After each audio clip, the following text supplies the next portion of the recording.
Good evening, everyone. And it looks like I'm sending my screen everywhere. Hang on.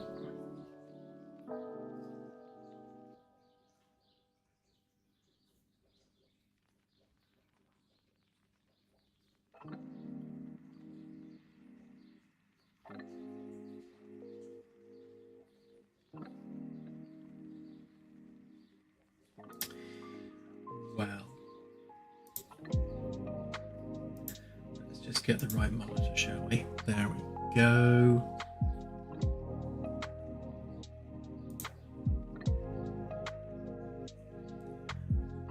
Okay, I think we're in business. Let's try that again. Hello, everyone. Welcome to the stream. You can see that my week off has obviously addled my brain.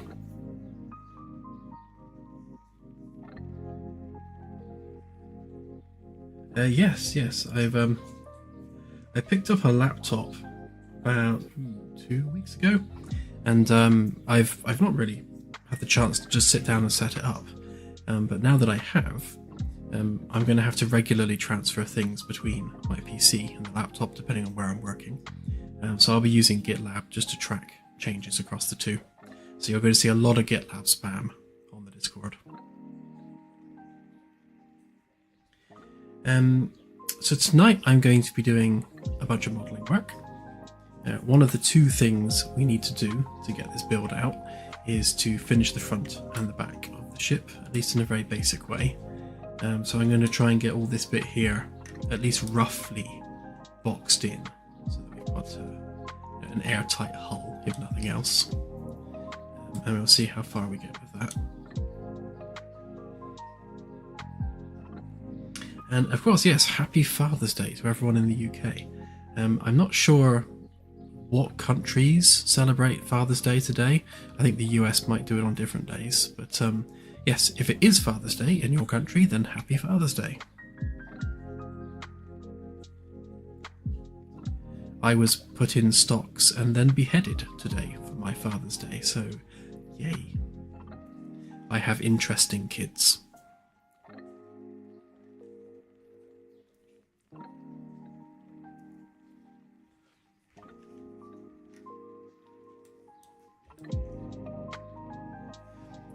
So what have I been doing with this? So I've gone ahead and taken this template that I did for the floors and everything, and I have done another version of it where I've done the ceiling lightning holes, where we'll have all the access for the HVAC and all that sort of stuff in the ceilings. And I've been using that template to begin to cut out all the new pieces. So if we take this one, for example,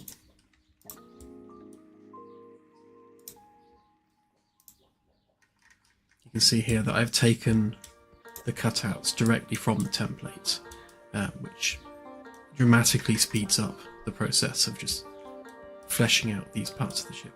Lost it. There it is. It still needs the horizontal pieces, but other than that, that is way quicker than the way I was doing it before. So that's a good thing. You may also hear a lot of additional clicking on this stream because I'm having to use a backup mouse, which isn't very good. It's quite stiff because my Naga hex has finally died. The left click is no longer left clicking like what it should. So that's a shame. Just to add to the unreliability record of the Naga mice that I've had historically. They all seem to break eventually. I say eventually, I've had it about 2.5 years. But then I've had like $5.99 Microsoft mice that have lasted a decade without breaking, so I don't know, Naga mice just seem to keep breaking on me.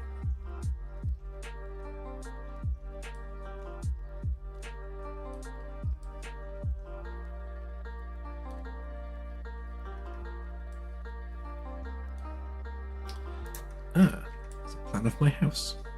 Get rid of that. Beauty of using SketchUp for stuff is you can use it for domestic things too. Actually, this is a good example of just like the stupid shape of the plot of land that our house is built on. So our house is here, and that's our back garden. It's an absolutely crazy shape.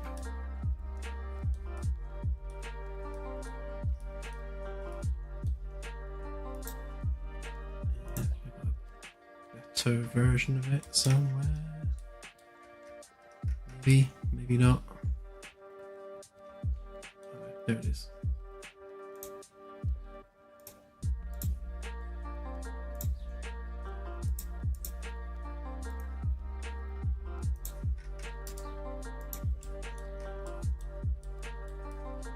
This is my plan for the dev shed.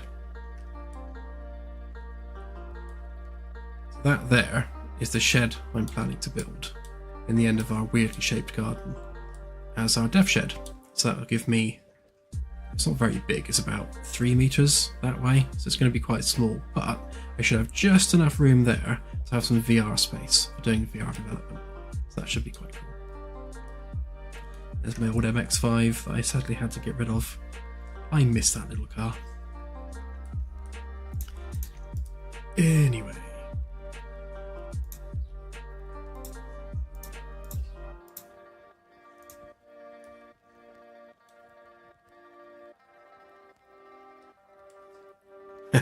Don't worry, our dress is red on everything.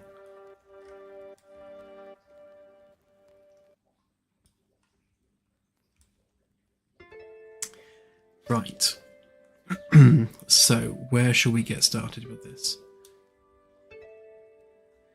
So what I'm going to have to eventually do is, where I've done this kind of pixel perfect layout of each bit of each deck, I'm going to have to do that the same here. But I won't do that today, because that's going to be a really time-consuming job. So I think what I'll do today is just start the initial cutting out of all the deck spaces. You can see I started a bit here, so these are the cut lines for the bits of framework. But where I kind of need to get my head around the cutting out of this is where to put the dividing walls, because obviously that's quite a large space, so that needs to be cut up a bit more.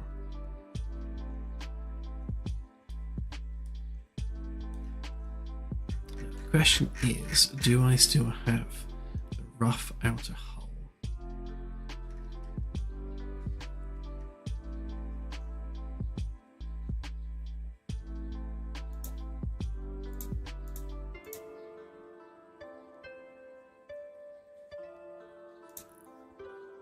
No, here's the answer to that. That's the old hull. There you go, that's the difference in size between the old ship and the new ship, if anyone was interested. So it's longer but thinner.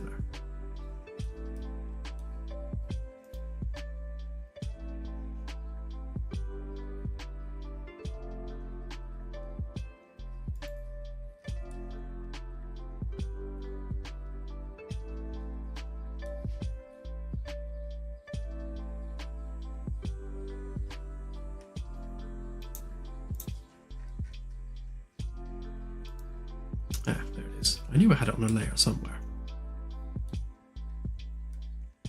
Right, so essentially this needs chopping up and turning into framework blocks.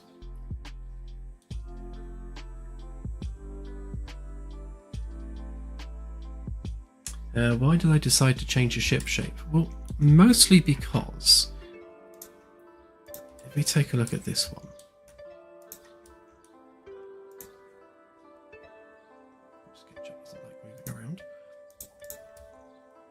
right, so if you consider that one, I was happy with the shape, kind of like the flying toilet seat, quite liked it, but when you put a ring on it, it just doesn't work, because the ring has to be the same radius as the saucer. So you've got this kind of thing where it's exactly as tall as it is long, and it just didn't look good at all. It looked really derpy.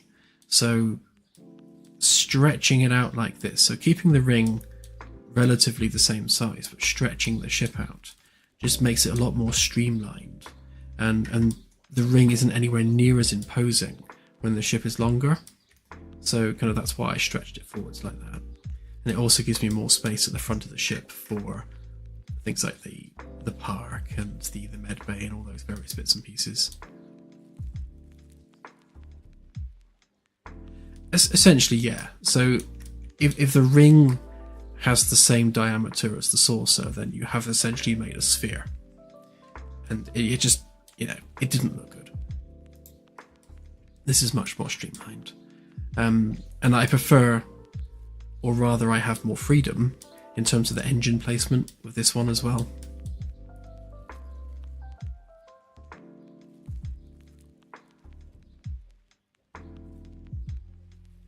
Will there be Navy style mess? Yeah, actually there will be, and it will be right under there. So this space here, this will be the main mess hall. So it will have kitchens and things at the back and lots of seating, and that's the main crew mess. Whereas the VIP lounge, of course, is at the back there. The entire front of the ship, all of this is essentially like a city centre. So all the things you'd expect to find in a typical city centre is where all of that's going to be located.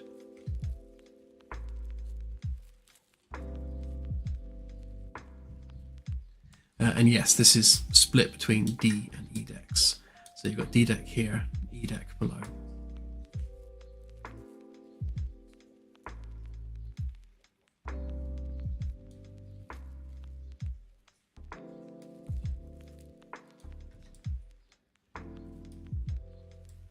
Yeah, it'll have a giant window all around the front, which will wrap up and over.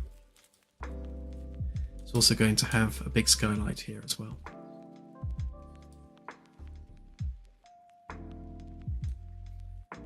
Yeah, it's definitely going to feel like a mall at the front of the ship. This bit in the middle here with its big ceiling window, and like planters and seating and stairs at either end, a balcony down either side as well. It is going to feel very much like a mall. And then you'll have all the entrances to the various crew facilities along the length of the mall as well.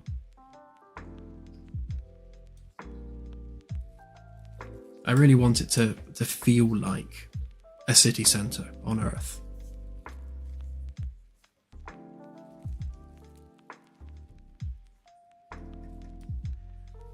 Now, the windows won't have shielding on them, and the bridge shielding is going to have a bit of a rework because with removing the central beam through the glass, it can't have a vertical shield anymore. So we'll probably make that an energy-based shield instead.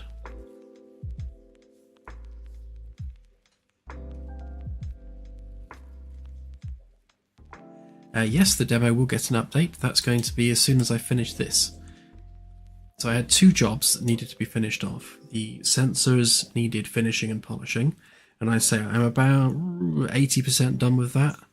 And the ship itself, the bits that are currently essentially open to space in the dev builds need to be enclosed. So that means getting this bit cut up and put in engine, and the same at the back as well.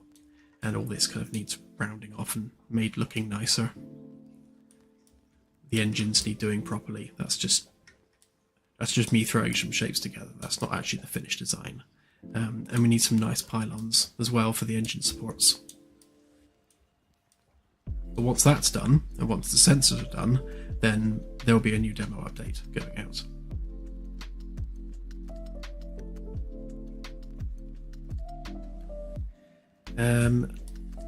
Stairwells and elevators. Well, there's going to be lots and lots of stairwells. C deck has got 1, 2, 3, 4, 5.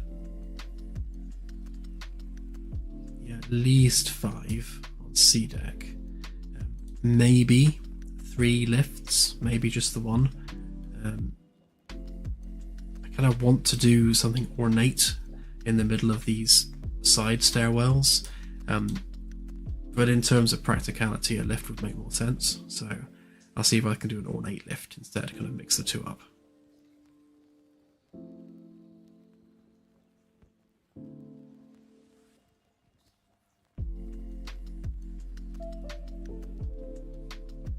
The elevators are vertical only. They're not turbo lifts.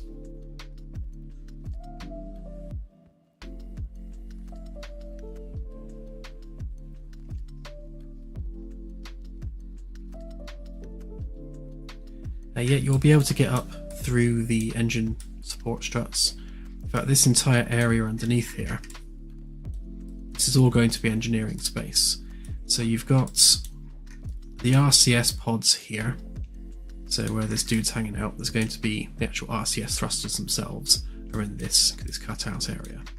And maintenance access to that hardware is going to be on this side. And then you're going to have maintenance corridors down the length here, and then somehow, because this is the E-deck living space here, I need to connect it down underneath to connect through to F-deck, which is this. So I need to connect F-deck through to here, and I haven't quite figured out how I'm going to do that yet. And once that's done, then the entire outer edge here is all going to be maintenance access, so including the rear RCS thrusters, and then through here, and then up through the engine support pylons. And you'll be able to get into the engine pods themselves to manage and maintain any hardware that's there.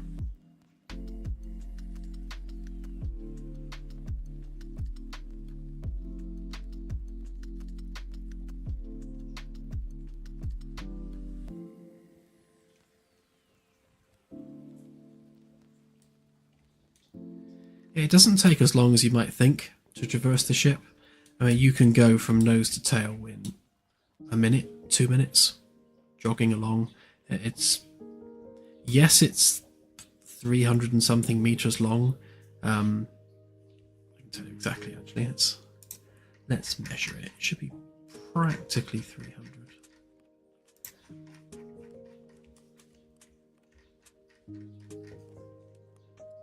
Yeah, 300 exactly. So 300 meters long. And it doesn't take long to jog that length.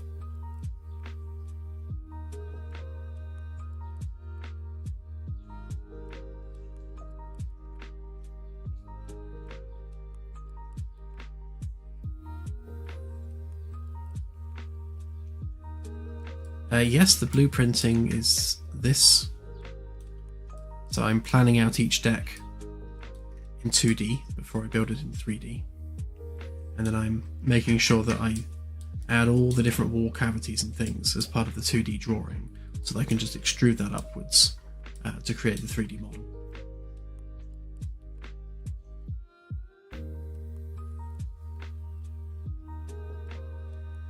Claire, could you pop a link in the chat, please, for the Steam page?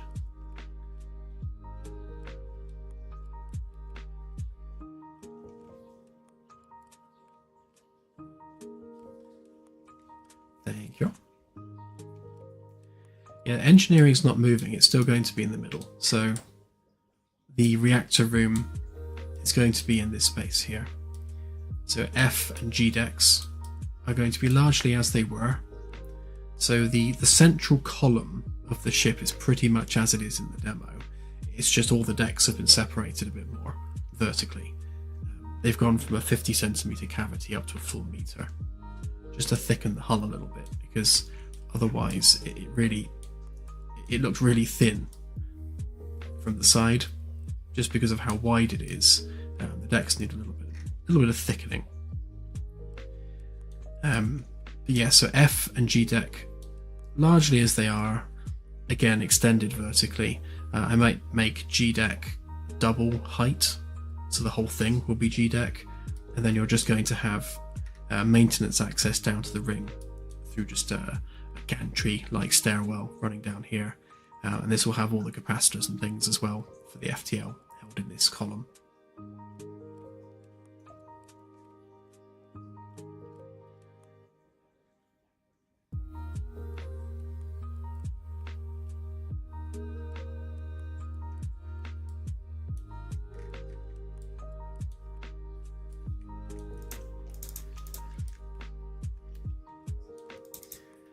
So if I just get rid of that for a minute, let's start making some pieces here.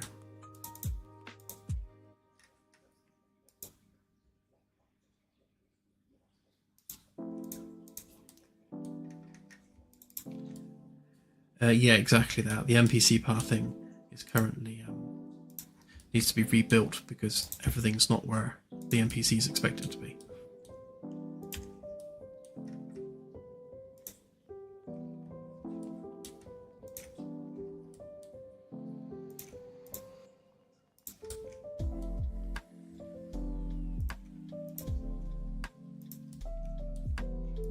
Just making some cut planes here.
We're going to have two types of wormholes, both stable and unstable.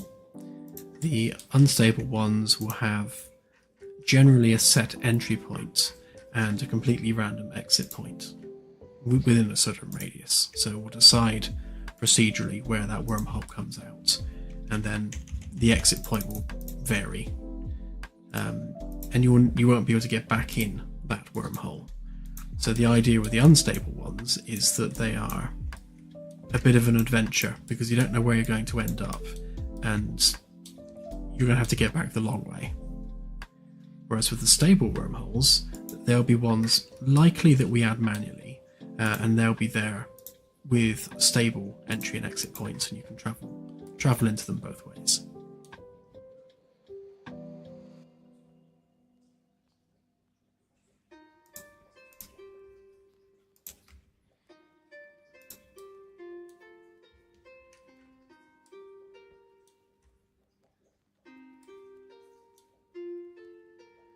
Yeah, wormhole travel won't necessarily damage the ships. They'll take wear and tear just generally flying around. But nothing specifically because of a wormhole.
Yeah, I do the UV mapping within Unreal, so I don't do any normals, any UV mapping in SketchUp.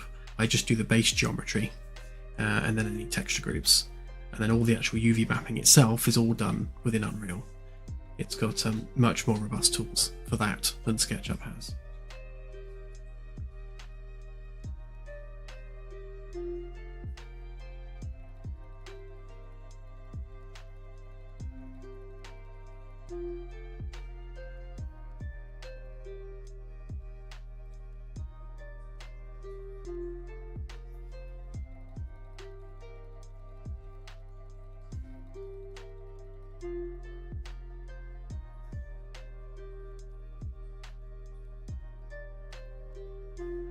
Yeah, when it comes to things like combat, boarding parties, all that sort of thing, that's something we'll be fleshing out further down the line.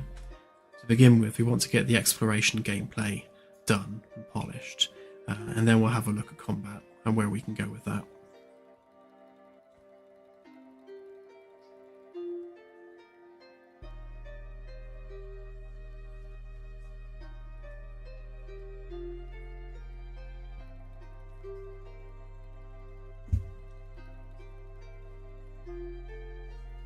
In terms of upgrades and things, it's mostly on a hardware level.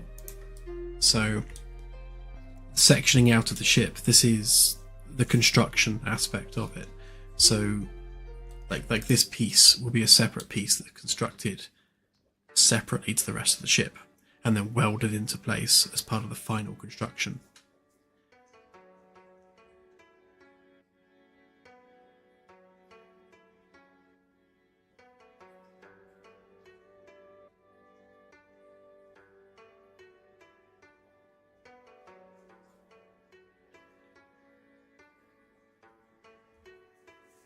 Yeah, the gravity on the ship is generated the same way as the FTL works. So where mass and energy are interchangeable, with enough energy you can create the mass required to condense space, obviously, like a black hole does. So through converting energy into mass, you can create gravity. So there'll be a series of coils on the underside of the ship that create the gravitational field, and that gravitational field encompasses the entire ship, not on a per deck basis.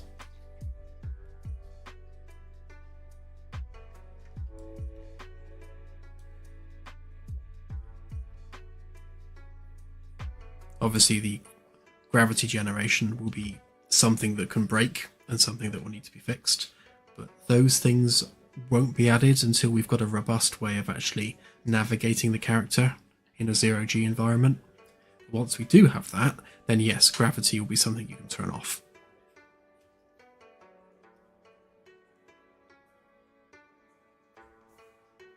Yeah, I'm basically tying the inertial dampening into the gravity generator so that the field can be angled. So as the ship experiences inertia, the gravity field itself angles to a certain degree to offset that inertia, but it can only do it so far. So there's going to be a limit on how much it can reduce the inertia experienced by the crew.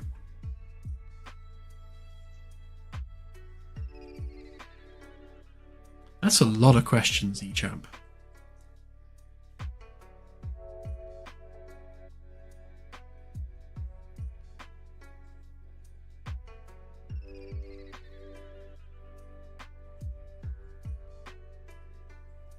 So pulsars are neutron stars, they're the same thing. They just happen to be facing us, which is why we see the pulse.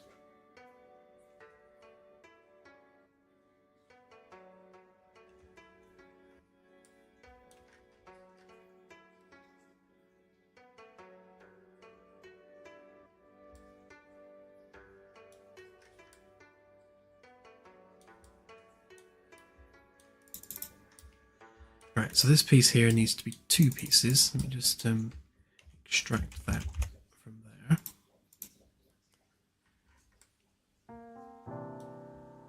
Just need to make sure I chop this in the right place.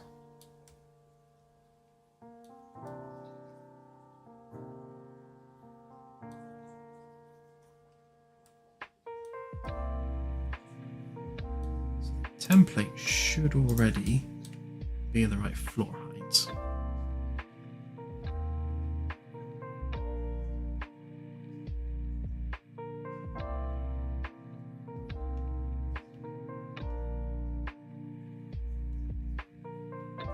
The ship is 300 meters long and 150 meters wide, and also 150 meters tall as well.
So that should be...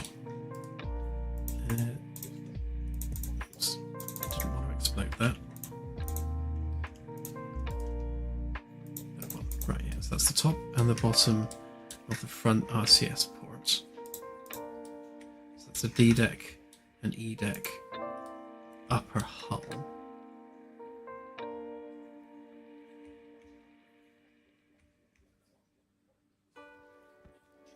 And this bit's the corresponding corridor.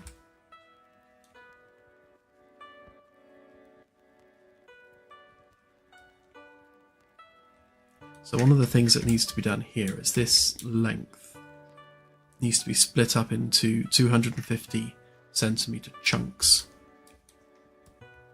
like these ones are here, because that gives us our wall panel definition.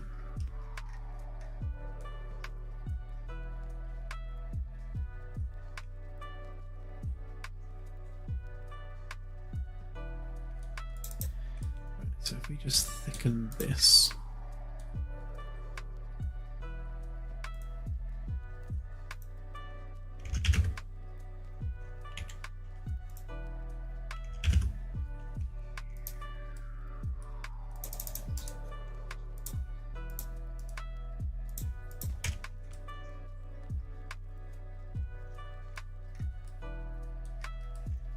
There's our outer skin for the deck.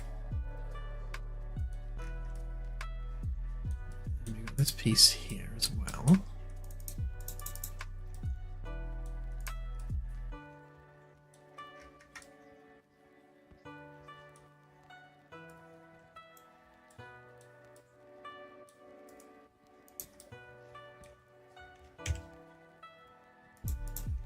So I'm trying to make sure we have relatively equally sized pieces as much as possible. Like this piece here, so that's kind of how big I want each framework section to be. Certainly no bigger than that if I can get away with it. These ones are pushing it a bit.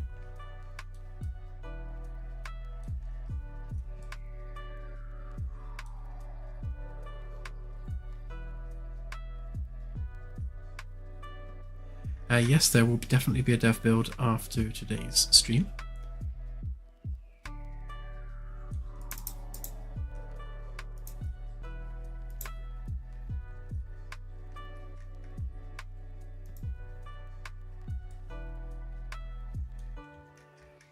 Thank you, Mr. Byrne. That is appreciated.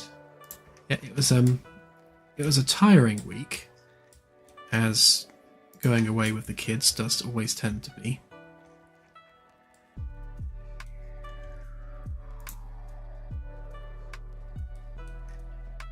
Our kids are teenagers now, but no less demanding in terms of attention.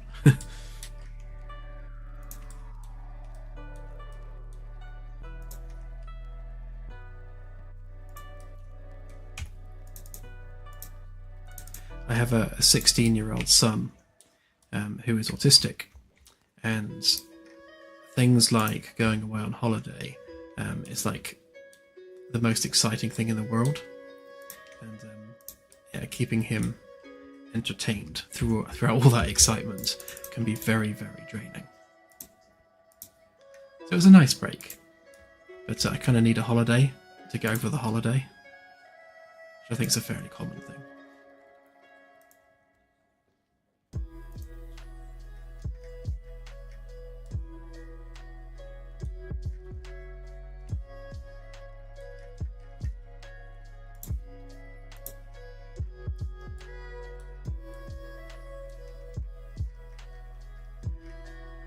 Why doesn't that line up there?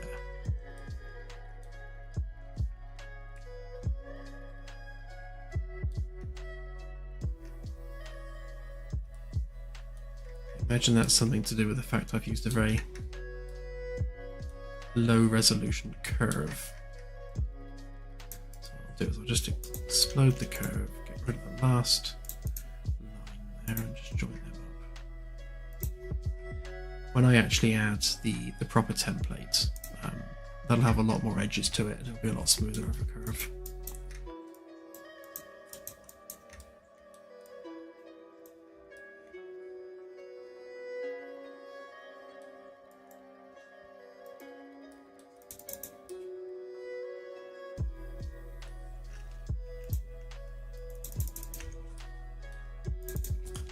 thought, actually. If I copy that down there, I can probably save myself a job. Should be identically mirrored. There's a new thing in SketchUp 2024 that they've added a new flip tool. You used to be able to just right click and mirror an object, but now you've got to go up to a menu and actually choose flip. Which, you know, arguably is nicer because you've got a nice sort of widget for it, but it's extra clicks, and I never like extra clicks.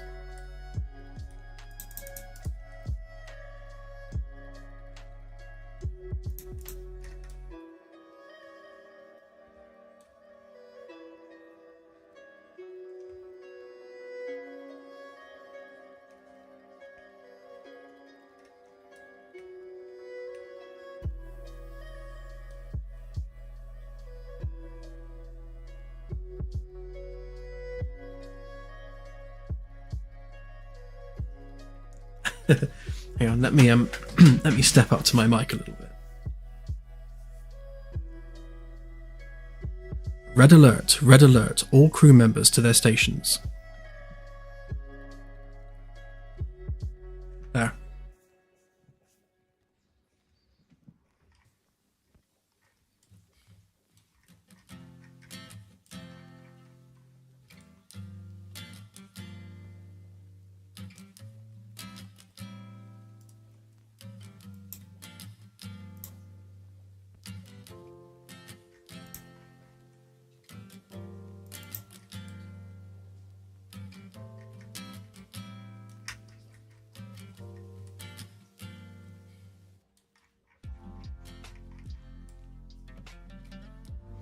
Hoping that intersect didn't create any weird edges, but I shall work on the assumption it didn't.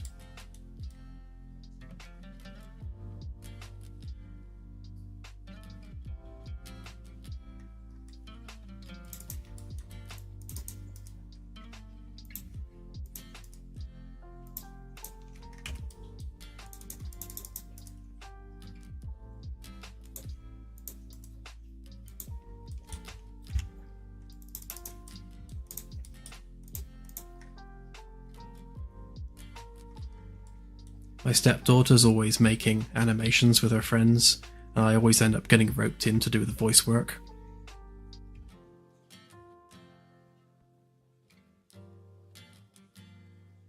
On the last one, she said, "You have to be someone who's really cool." I was like, okay, how do I be really cool? So I kept trying my cool voice, and she just kept saying, "No, that's not cool." It's like, well, sorry. Clearly I'm not cool then.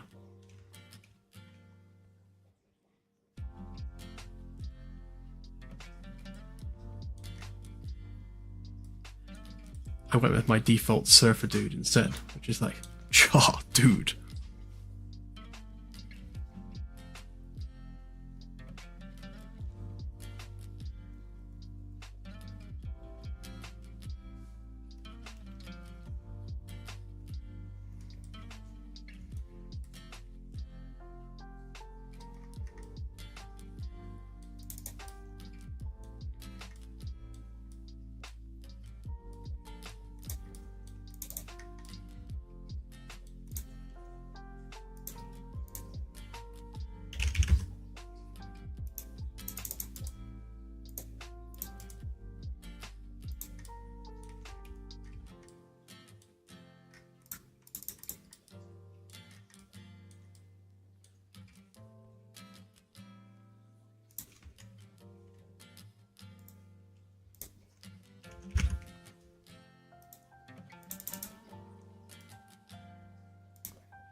the one I hear quite a lot from Claire is like, you do realise you've got less than a year to get this out, don't you? I hear that a lot. Usually when I'm talking about some new idea I've had.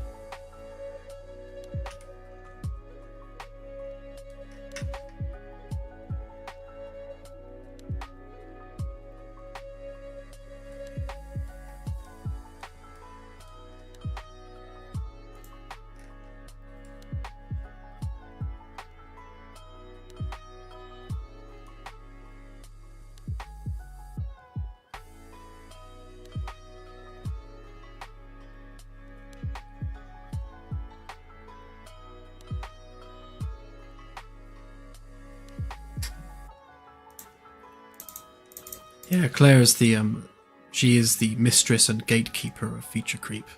She makes sure that I don't go off on tangents.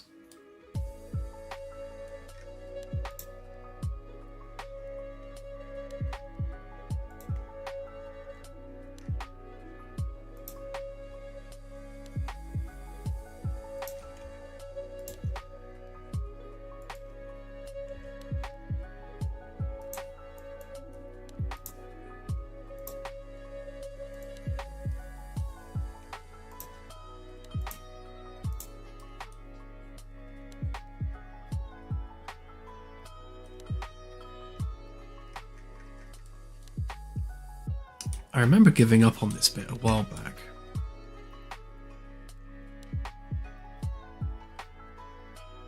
So I want to avoid having any overhangs. So the edges need to be flush, but by making them flush, you don't get a perfect alignment there. See, these bits are alright, they're fine, but this bit doesn't align properly.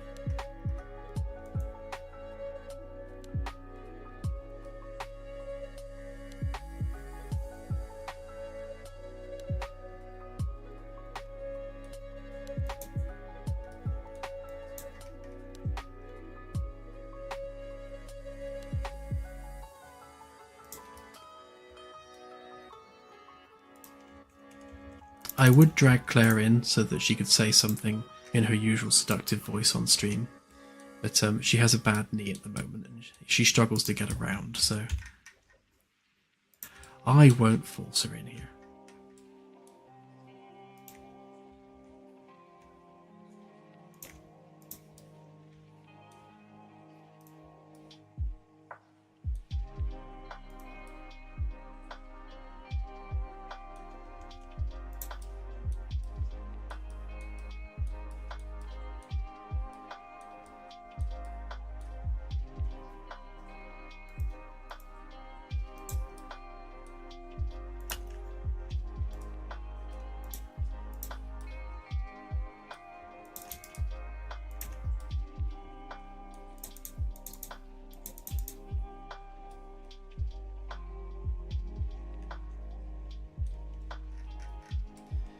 Yeah, that is my very high detailed laser turret.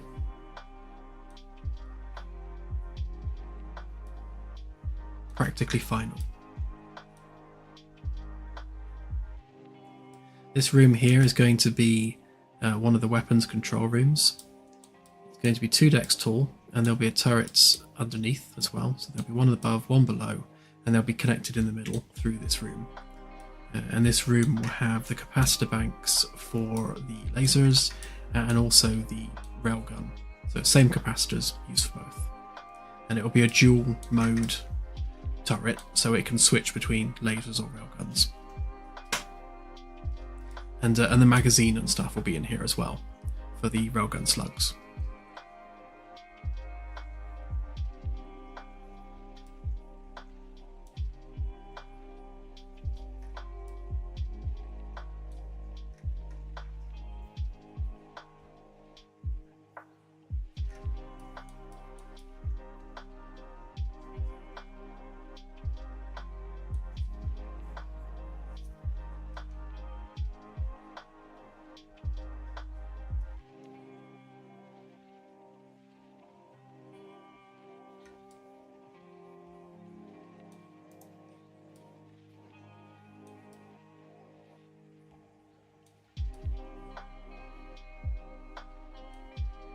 really depends on what stream you watch.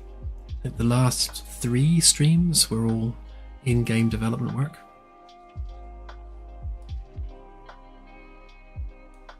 Sometimes I'll do a bit of CAD, sometimes I'll do a bit of blueprinting, sometimes I'll just be planting flowers.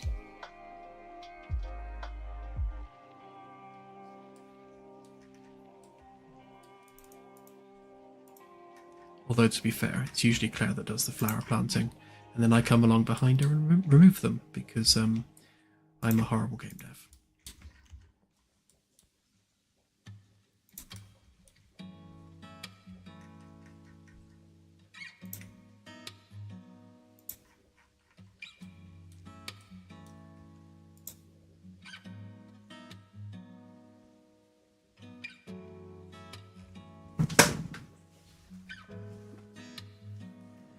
Yeah, the other issue I have with these green lines is that they are measured to line up with the framework block pieces. So these are all equally spread apart, because I have a thing about symmetry, as Claire always complains about.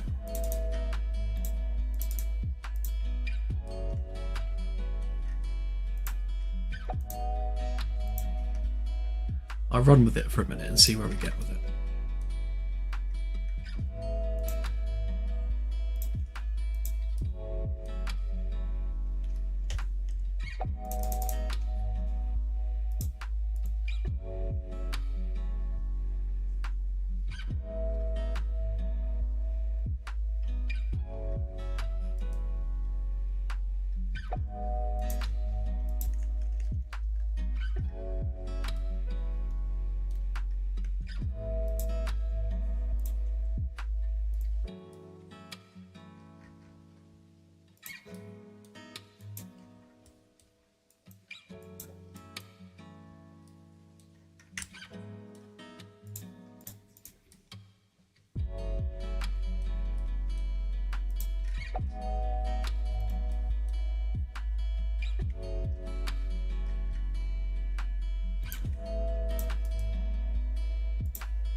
Yeah, it's also good to regularly switch between what you're doing.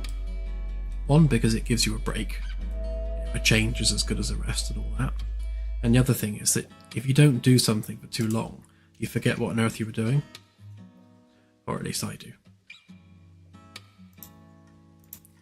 Because I'll be like, why did I put that there? What was that for? What was I doing? Who am I?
Yeah, I said it before on the last stream, I think. We're just plodding along, making the game, doing it on stream. Watch it or don't watch it.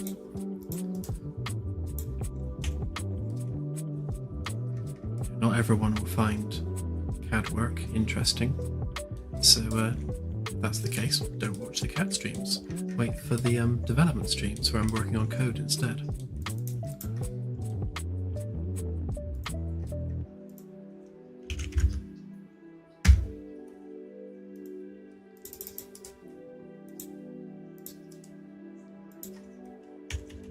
We can only do what we can do. Anything more than that is a bonus.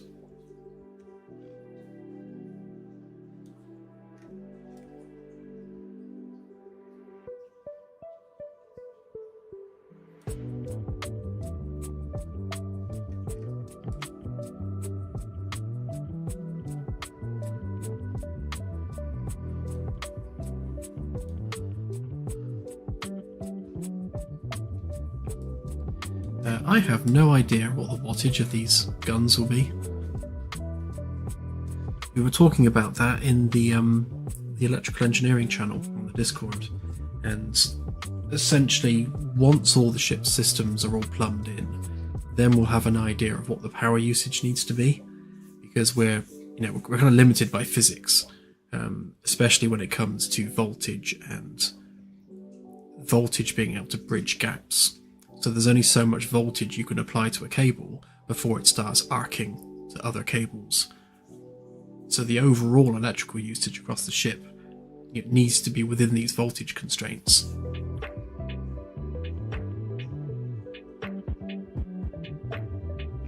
I did not get the Terminator reference, I didn't. Oh, I haven't seen it for such a long time.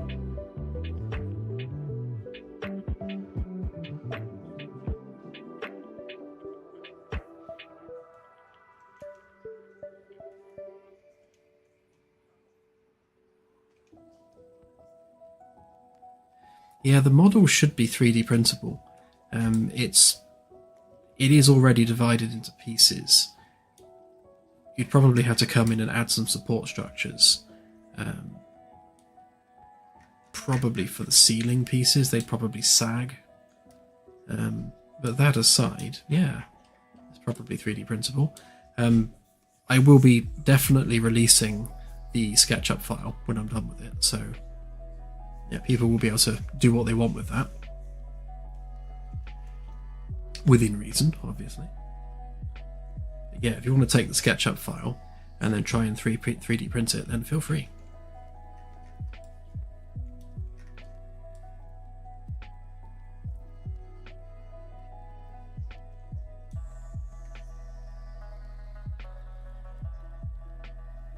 Yeah, SketchUp is something I'm using out of convenience because it's something that I already know, and I have no doubts that in the long run Blender would probably be the better tool, but there's a lot of keyboard shortcuts in Blender that I'd have to learn, and I don't know whether Blender can do some of the things that I do in SketchUp as quickly and easily.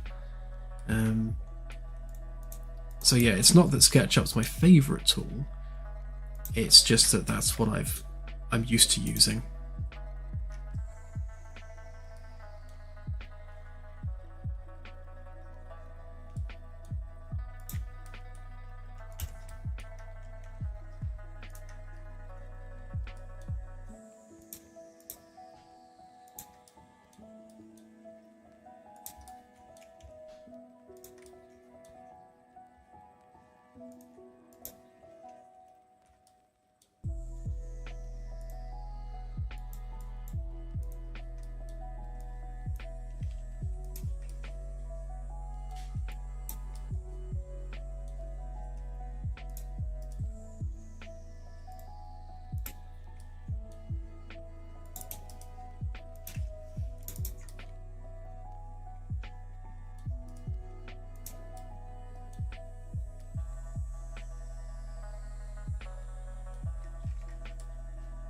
Yeah, I do keep meaning to take the time to learn Blender properly, but it's just having the time.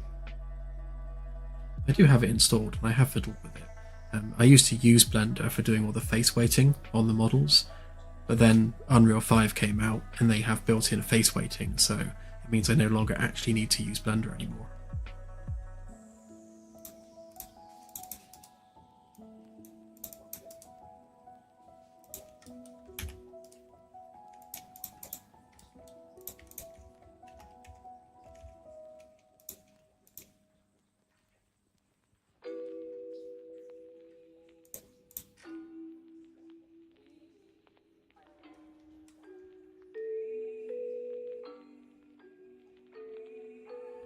if you want to do sort of proper modelling in air quotes, then yes, Blender is definitely the way to go. You know, what I'm doing here really is ArchViz work, and you know, the ship interior and the environments, it's all basically ArchViz, so it's something that SketchUp's good for.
Now, hopefully you'll be able to get to explore at least the in construction version of the hull tonight, in tonight's build.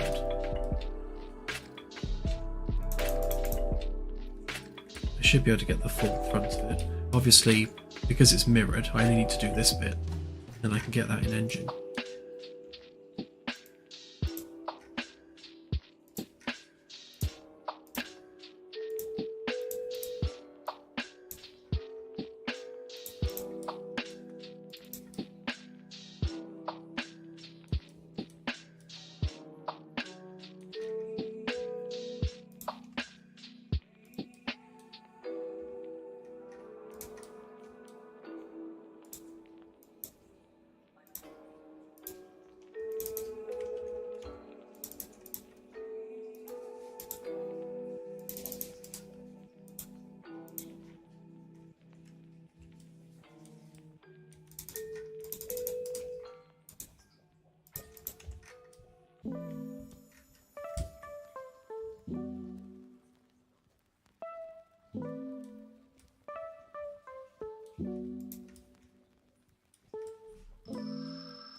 Thank you. Yeah, me too. I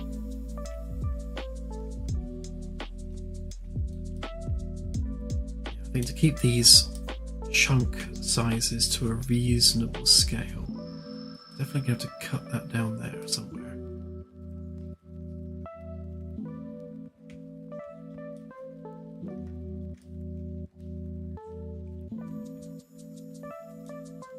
Our 3D modelers are kind of on standby at the moment because we need, you know, polished concept art for them to work from, and it's been quite difficult to find a good concept artist in the price range that we're willing to pay. And we had one recently that, if memory serves, I think was $4,000 to $6,000 for a piece of concept art, and that's for a ship that backers have paid $2,500 for. So, you know, yes, they're an amazing concept artist, but $4,000 to $6,000 for a picture, that's just, you know, way beyond anything that we're willing to, you know, spend.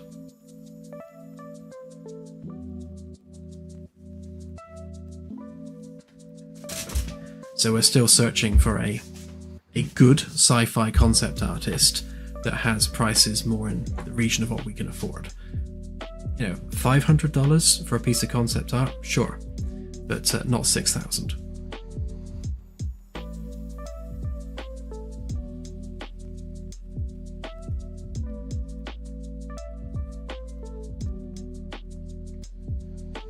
Now, the problem with AI is that it's generic and non-specific.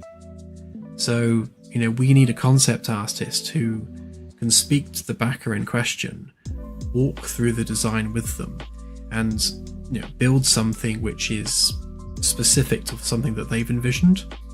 You just can't do that with an AI language model.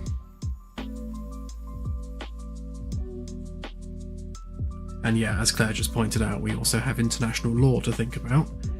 And we can't just take someone on who's not in England, because you can't employ someone in another country unless you have a registered business in that country that is paying taxes in that country. It's a absolute minefield.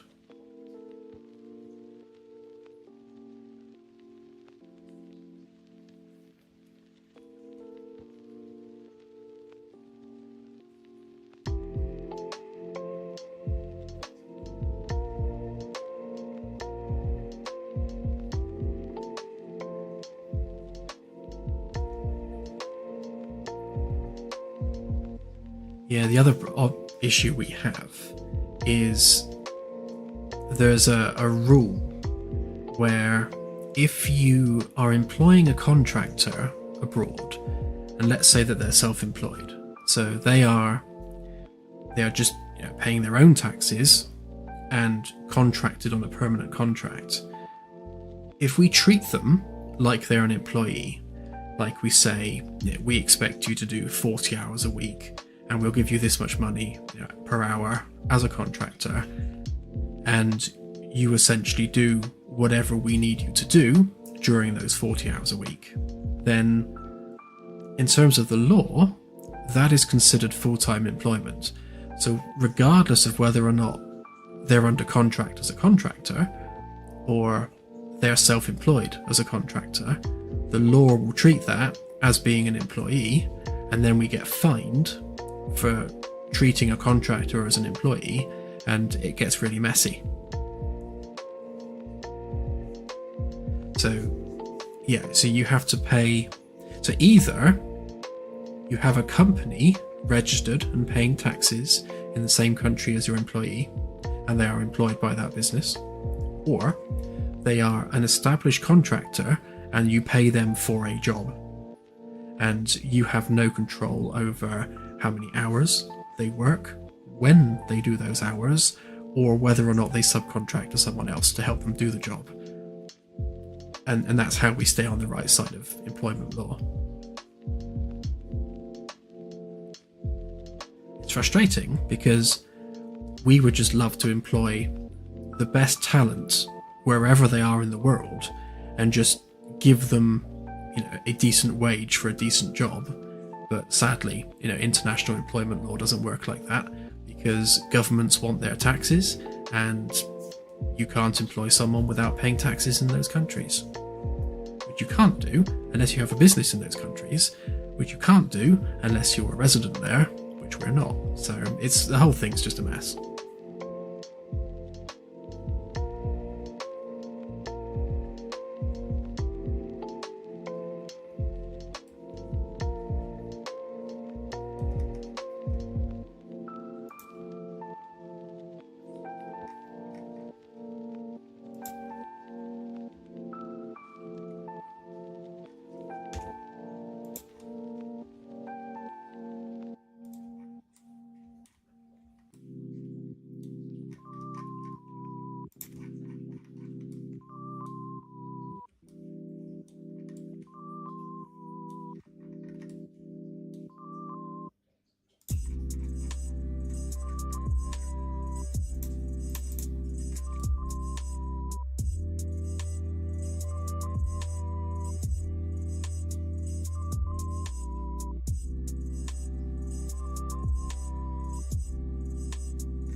suspected this would happen.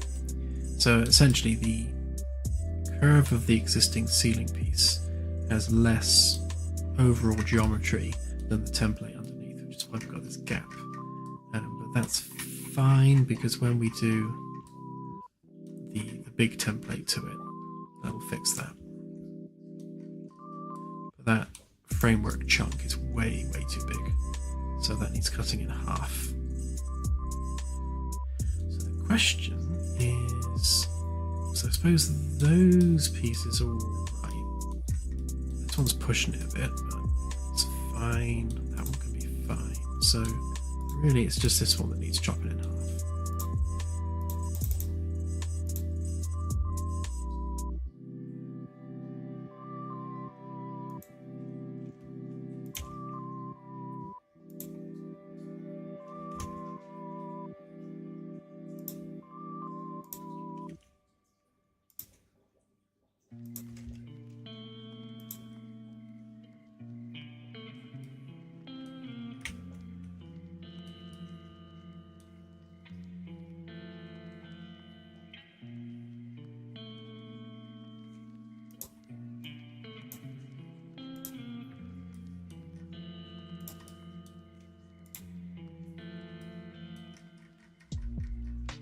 So if I measure the widest point, halfway that would be there, which means the cut line would be there.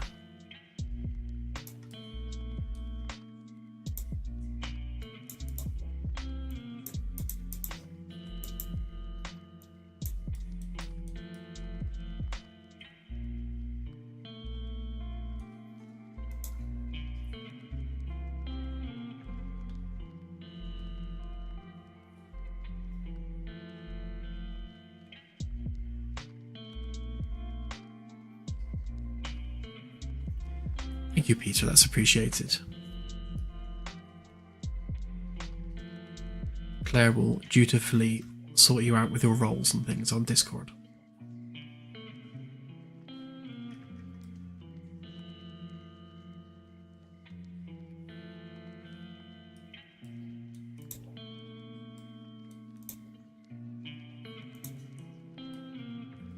It's funny because this piece looks like it's actually bigger than this piece, but it's smaller, judging by the square meterage. See, I don't know whether or not Blender would do this. This is a good thing with CAD software, is things like square meterage you can see just by clicking on a thing. It doesn't strike me as something Blender would do by default.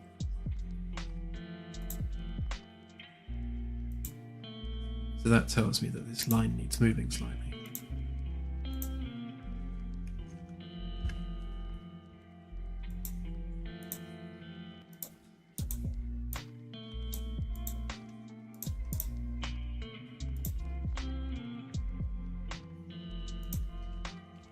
So of course I moved it the wrong way.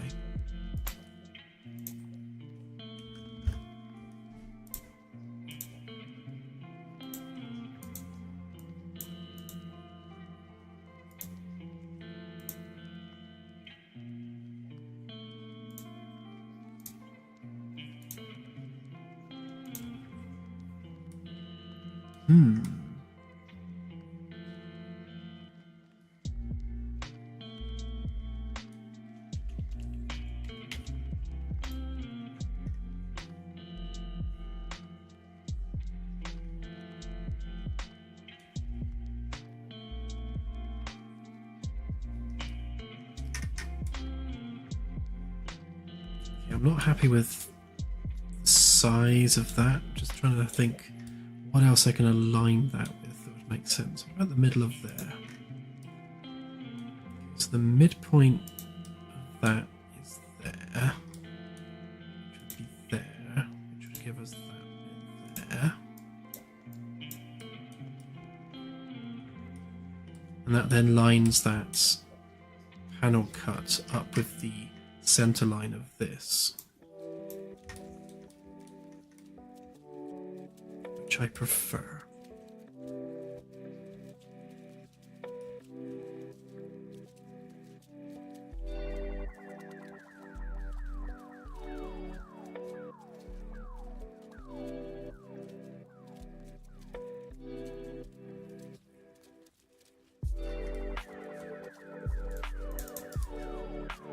think I'm happy with that.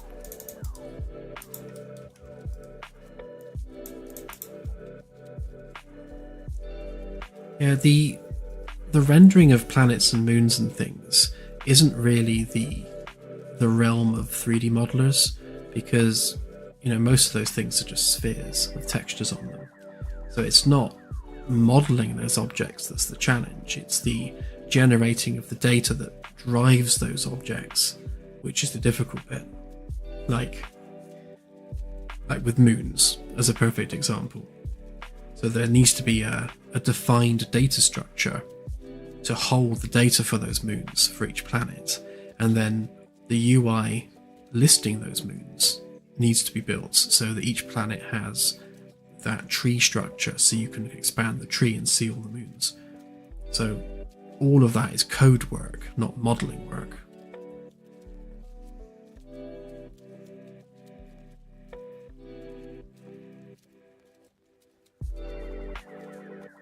So the next thing that I'll be actually working on for the Galaxy side of things is the actual life itself on worlds.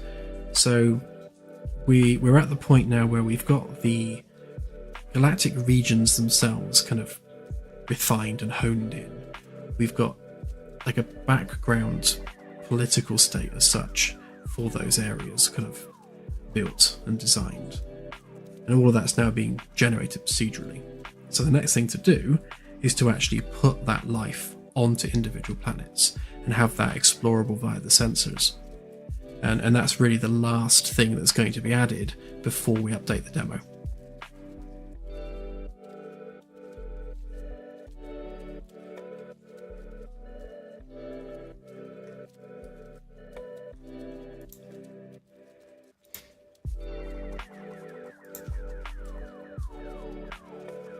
Thanks, yeah, I wanted to go ahead and do some modelling work on this stream because it's been kind of code heavy on the previous streams, and having just come back off from a week's break, I thought I'd ease into development with a bit of nice relaxing modelling work rather than diving straight in with the code.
Yeah, it's also why it's good to mix it up and do a bit of modelling work in between coding, because then you're not just continuously coding or continuously modelling, because doing either of those things kind of it starts to drag after a while.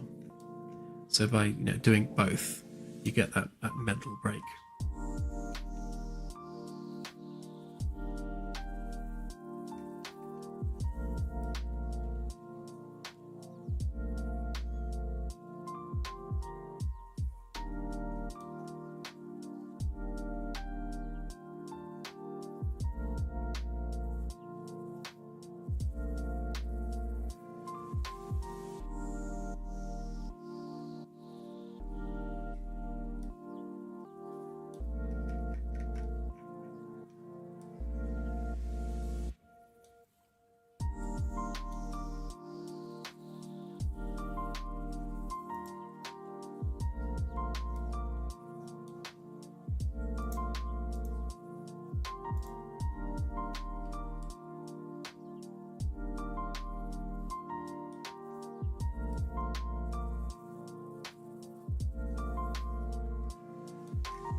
So one of the things I want to include here in this space is quite an ornate feature ceiling, with a ceiling light, window rather. And just wondering how to cut that in. Obviously that's quite a thick bit of geometry there. So this part's going to be a lot taller than the other parts. This is going to be an airlock room here, so we've got no room for vertical expansion up there. These stairs won't be here. They're the lower stairs. Actually, on that note, let's turn on the E-deck template. Which means that and that can go away.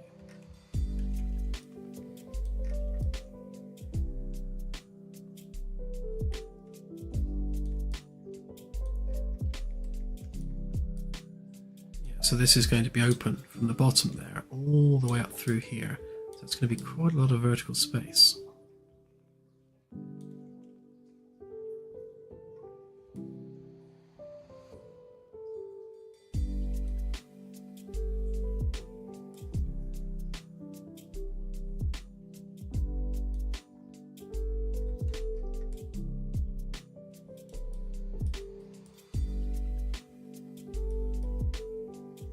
I think depending on how much space is actually needed for things like the med bay, which again is all this space here, I may actually make this a bit wider.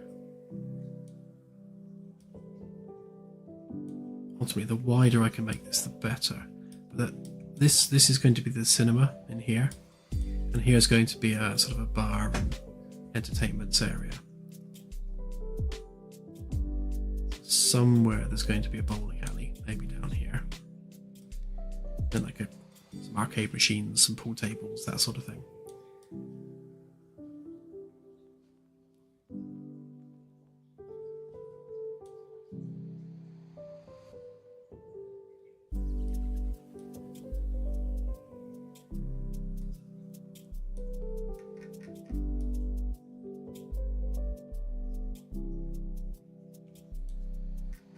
What's going on there? Why is that all messed up?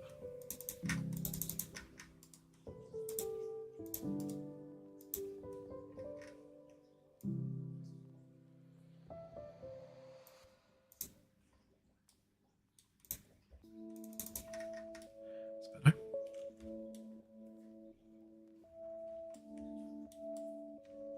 Yes, the ship will have a cinema, and it will be in this space right here.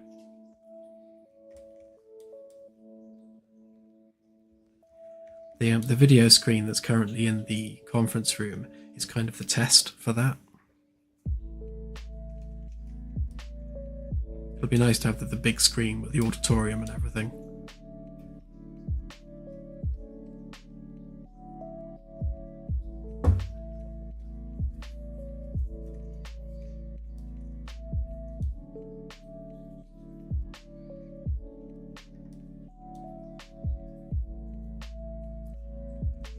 Yeah, our two main hold-ups at the moment is, number one, the lack of a concept artist. And once we find that concept artist that has the look and the feel that we're looking for the game, then we'll be able to engage them pretty much on a full-time basis, working with the backers at first to get their ships done, and then just generally working on stuff for the game. Having a wealth of concept art to work with means we can then engage multiple 3D modelers to build that concept art. And also a web developer, because the website is going to play quite a big part in, one, delivering all that stuff to players, and two, organising a whole bunch of stuff in the game. So we've got a few things which are kind of bottlenecking the process. And once those people are engaged and working, it kind of opens the door to further improvement.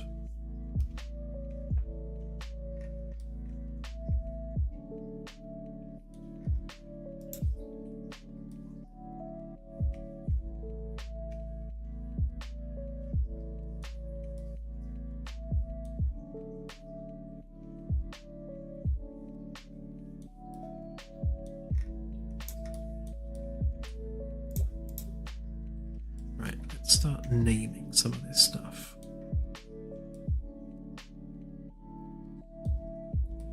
It's easy to name things when it's in a circle because you've just got like ring 1, ring 2, blah blah blah. It's not quite as easy now, so we've got ring 1, 2, 3, and 4.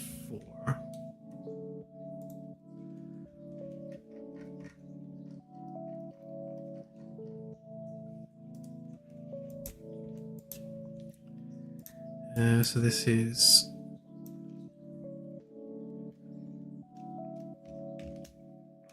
D deck ring 4 sheet.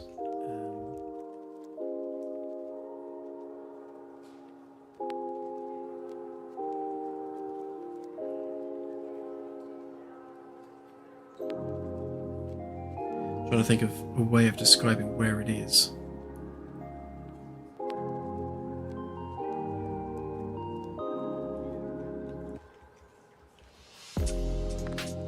RCS left.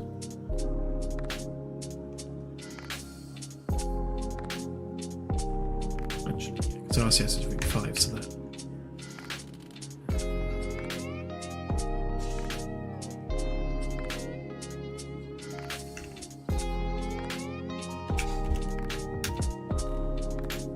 Hang on, let's try this. We call that position 1.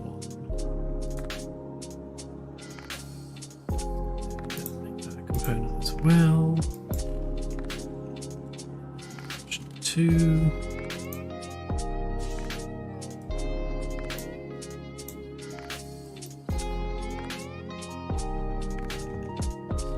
It's not particularly descriptive, but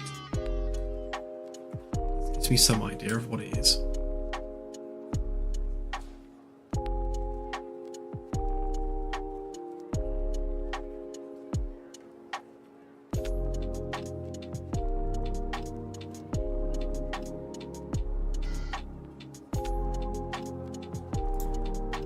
Yeah, that's a good point actually. This is 4.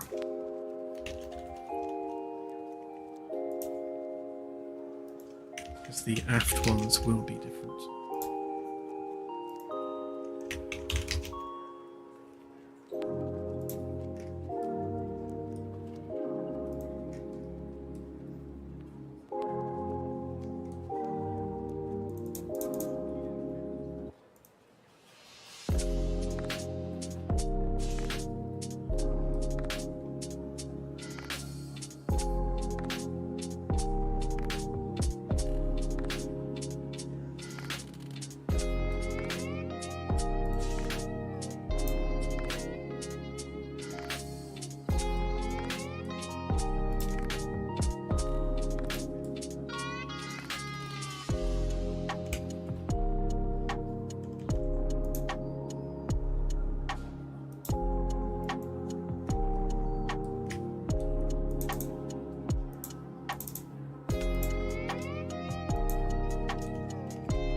Thank you, BC5. Yeah, hopefully we can get it in the demo soon.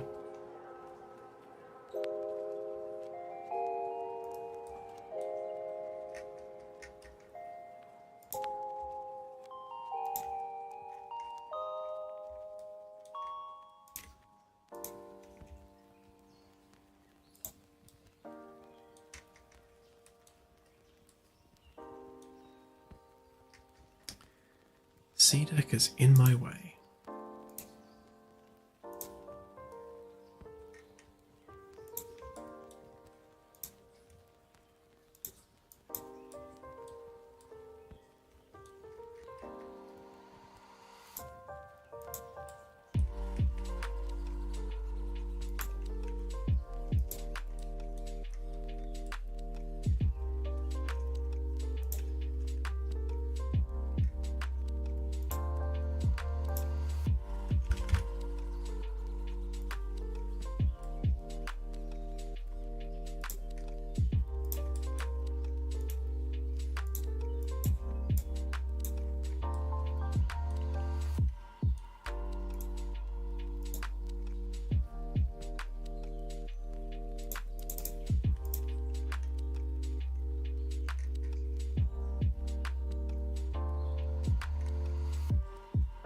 maze area.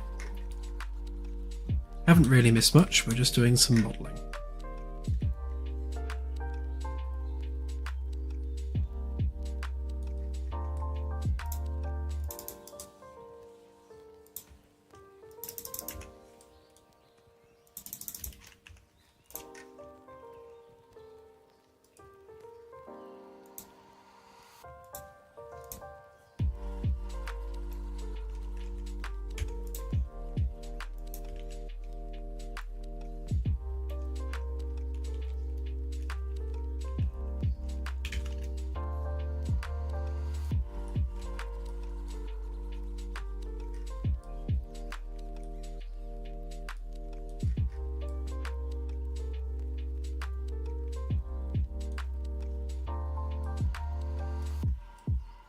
Once this patchwork of framework blocks is kind of all joined up, this should make the whole nose of the ship complete in terms of being airtight. Then once I've done the sea deck template treatment on it, so it's all kind of cut up into panels like this, then we'll know exactly where the window holes need to be cut as well.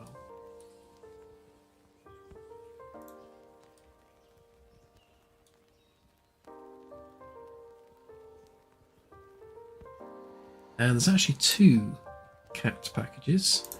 Hang on, let me grab it.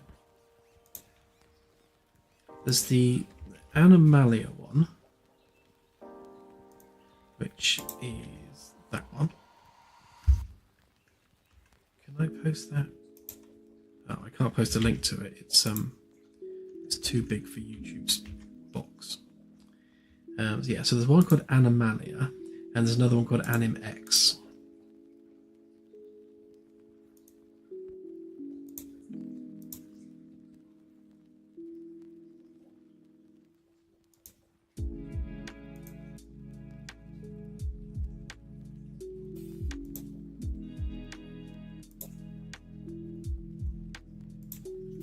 Actually, I might be able to link it.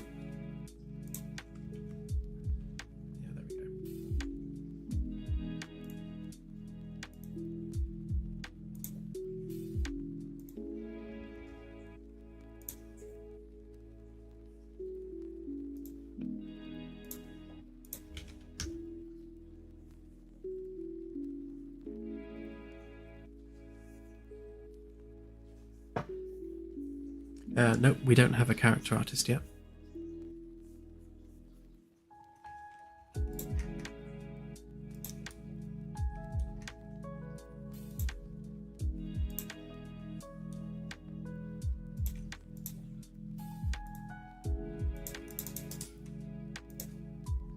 We do have recruitment posts out there, of course, but as of yet, we've had no one applying.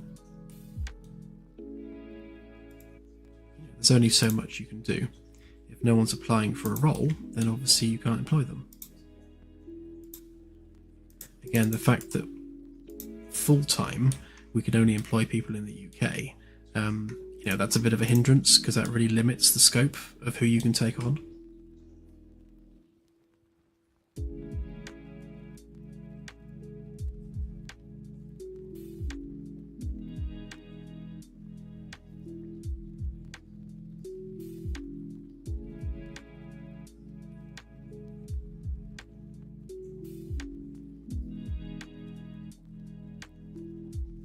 Thanks for he's I have actually already purchased it because it's on sale.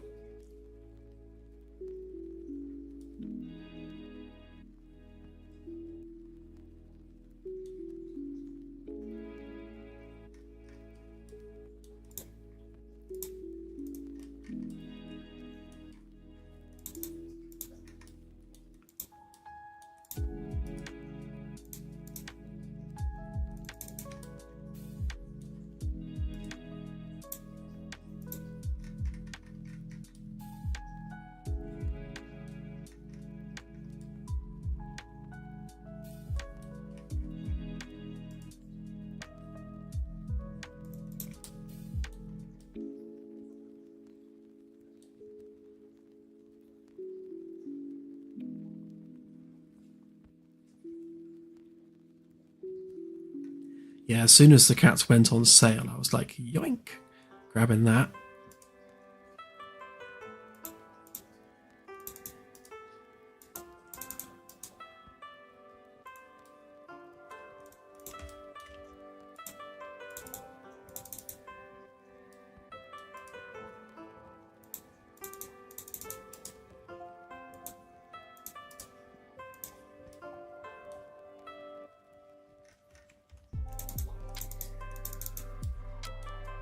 Yeah, I was surprised to see it because they had a fairly big 70% off sale quite recently.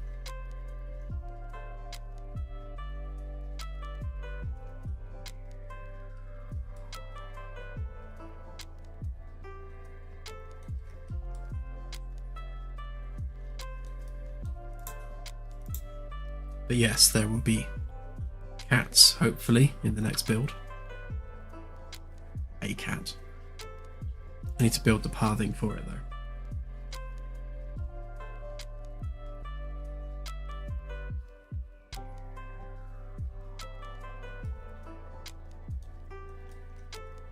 Generally speaking, I'll only ever get anything off the store if it's on the 70% off offer.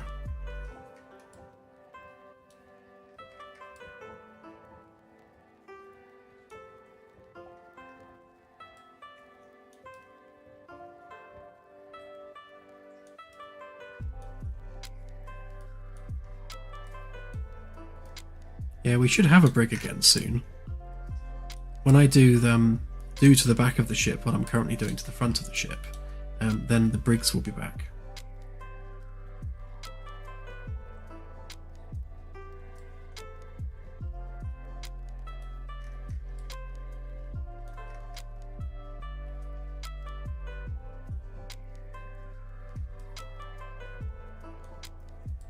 Yeah, it'll be interesting to kind of work out how the animals need to interact with one another. It's kind of silly, really, because we're going to have a dog too, which will be a German Shepherd called Buster, in honour of Claire's dog that died many years ago. I have to have him chasing the cat around too.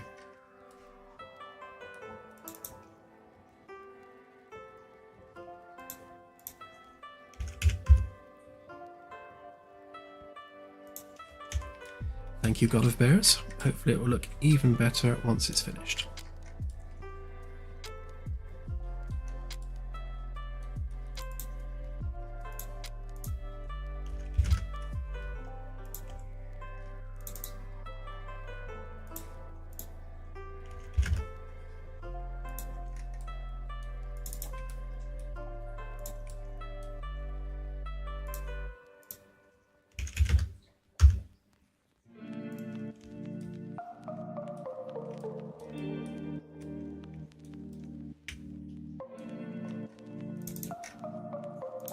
Just adding some actual thickness to all these pieces.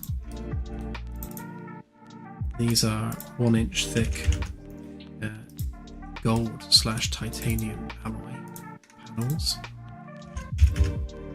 meaning they are extremely hard.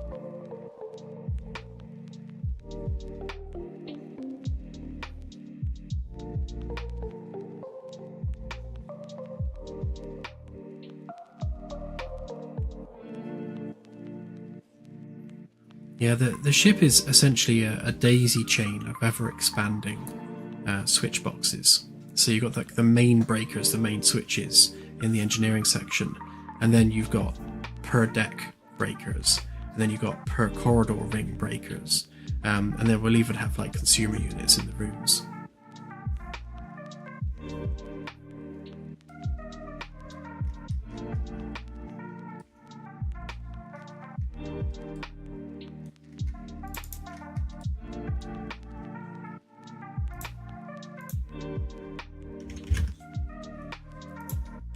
Speaking of ensigns growing things on the ship, I do actually have a sort of AAA quality cannabis plant asset that was in some pack I got donks ago. So there might be something appearing in a random flower bed somewhere as an Easter egg.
Yeah, I was amused by a story in the UK where there was a police station, and out of the front of the police station they had always like the concrete planters with lots of plants in, and someone had been growing cannabis plants in these concrete planters right outside of a police station, and I just thought that was hilarious. So it would be funny just to have like in one of the planters next to the stairwell, just have like a single cannabis plant growing there in the background somewhere. Like hidden in plain sight.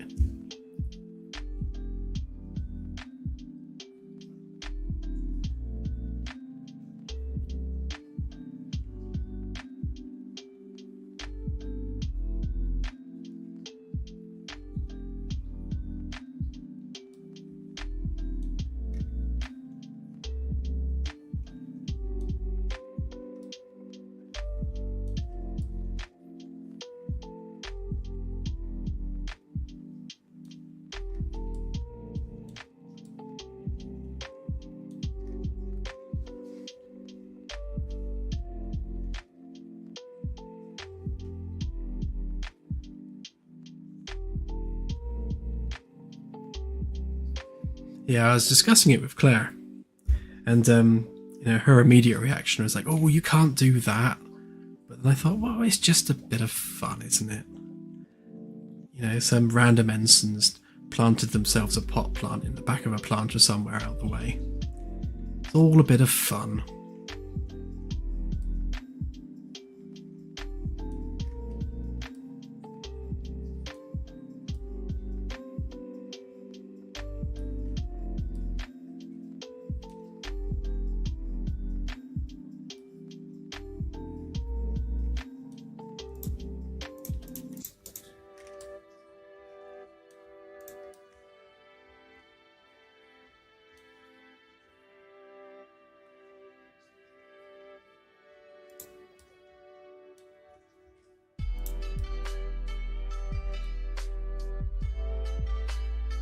Yeah, it won't be a gameplay mechanic, but I just like the idea that someone would see the plant and do a double take. Like, hang on a minute, is that a cannabis plant?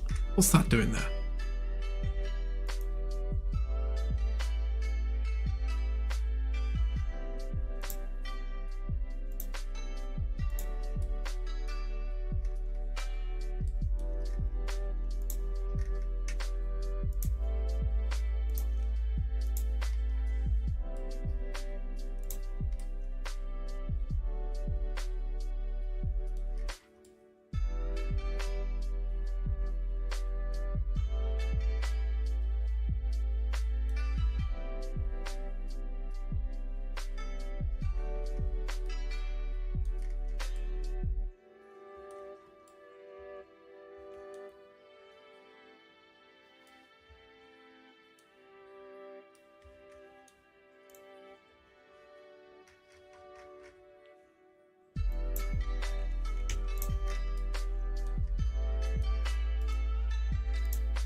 there will definitely be an Among Us-like mode, although it's more of a built-in mechanic rather than a game mode, in that the option to sabotage things will be there when you interact with any piece of hardware.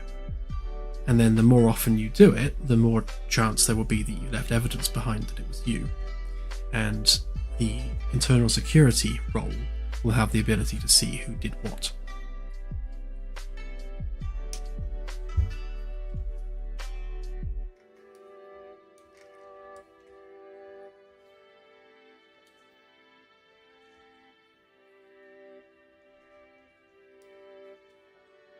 Yeah, modding support is something which is kind of brought up quite frequently, and you can see the amount of effort that's going into building just one ship. So modding in additional ships is going to be a sort of gargantuan task. Not just the physical modelling of the ship, but the fact that everything is running code. Even the wall panels and the floor panels are running code because they need to be damage aware and dirt aware and all those sorts of things. So modding that as a complete new vessel, I think, is impractical. But things like mission scripting, yes, that's definitely something I'd like to see in the long run. Something maybe like the ability to download scripted missions on the Steam Workshop, something like that.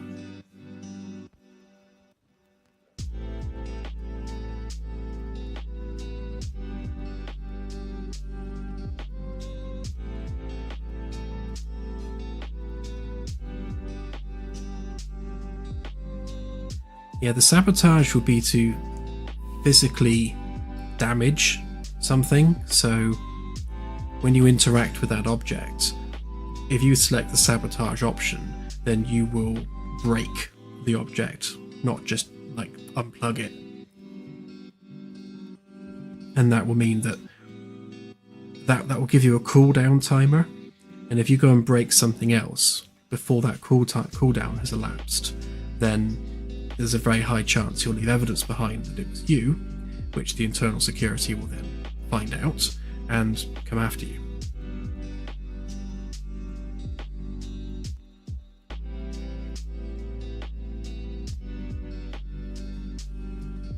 Obviously that's just like a high level idea of how the system's going to work. When we actually build it properly, that will undoubtedly change and be refined.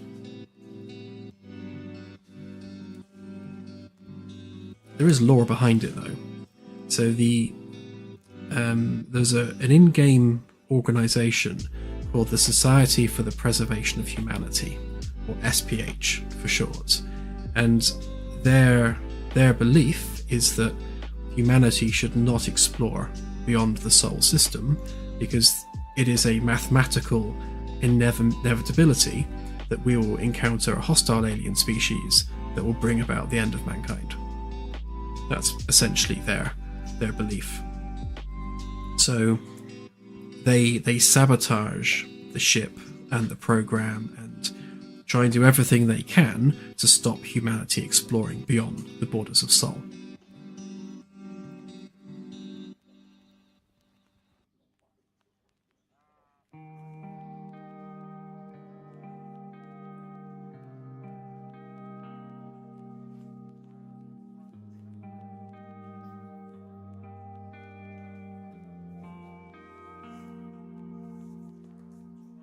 Yeah, we'll have to find a way of tagging a player.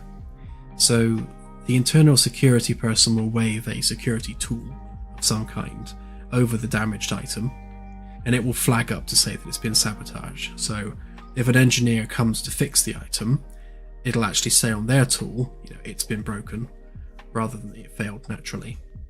And then there's the internal security tool. Depending on whether or not it was flagged up as the saboteur having left evidence, it'll say on their tool, sabotage evidence points to it was so and so, or like, there's an 80% chance it was so and so.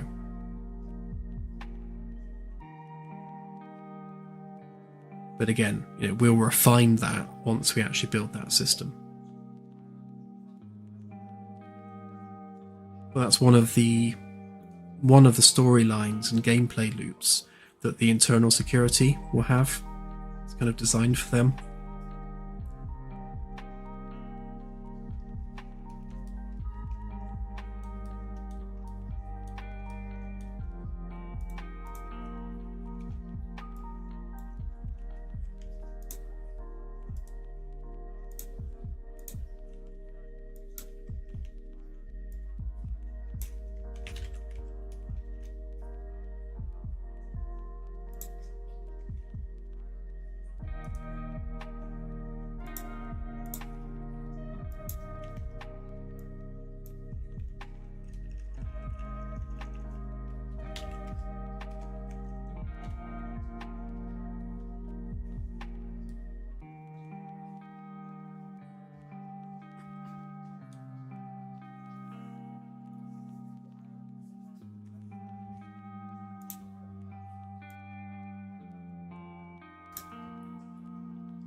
Yeah, to be honest, I haven't really thought about framing other players. You know, if it's going to be a game mode in its own right, then it would need to be fleshed out more than my sort of basic idea.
Okay, that should be all the upper bits done.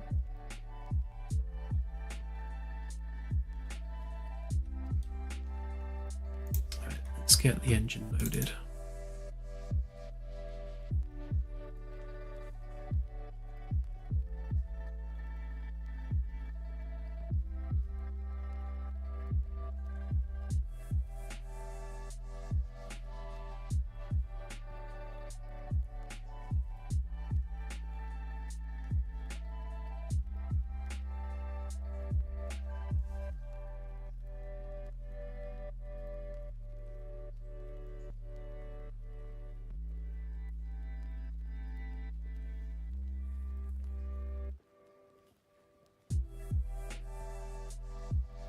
Those pieces are mirrored, so we don't need to distinguish port and starboard because they're just copied and mirrored across.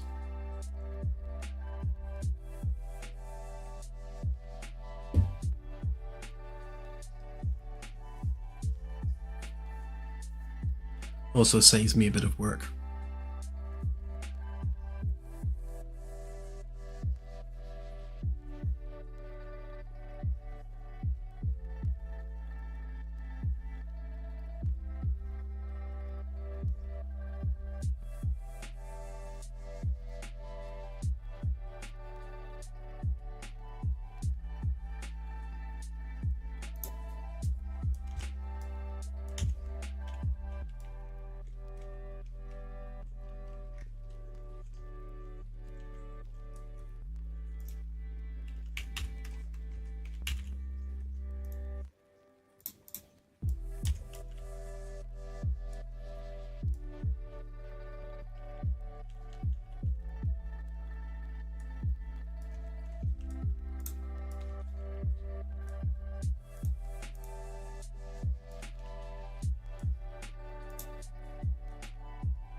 Yeah, orbiting of planets will be a thing on rails, and it'll be automatically calculated based on your altitude. So the the closer to the planet you get, the rail will redraw itself to create a perfectly circular orbit, and it will move you along that rail at the appropriate speed to maintain that circular orbit. So you can still arbitrarily move around freely, but it will constantly be moving you along the rail to keep you in orbit.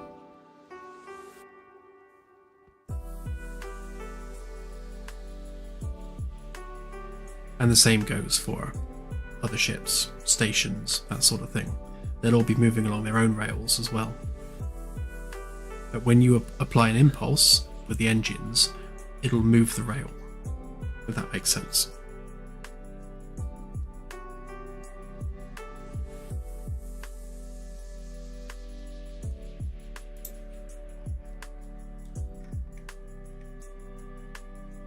Right, now for the mass exporting. I don't think I did this one. No, I didn't.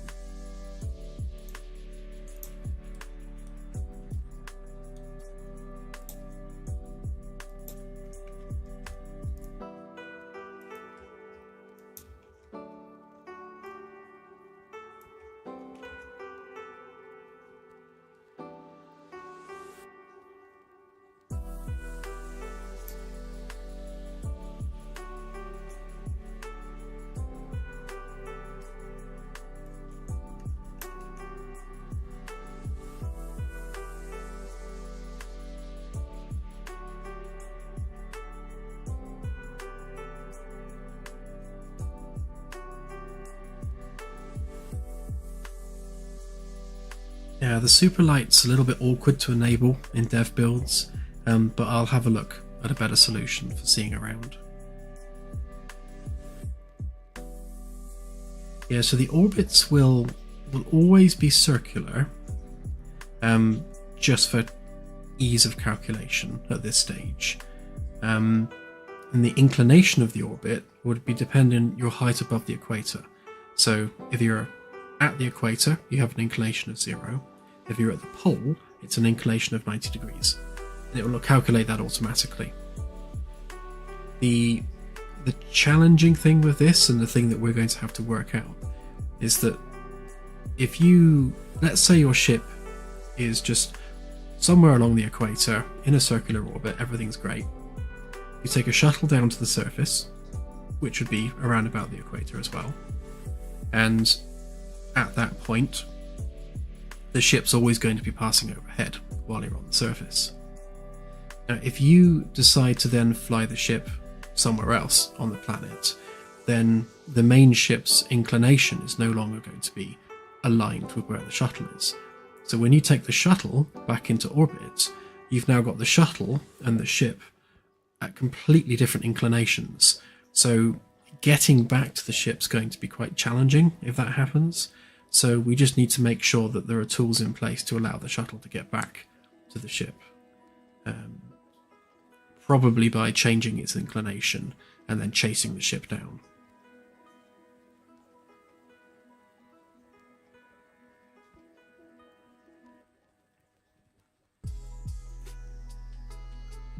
Yeah, planets and moons are different, so they can have, you know, highly inclined orbits and highly elliptical orbits. That's fine. It's more about dynamic objects around them, objects which are, you know, kind of moving arbitrarily.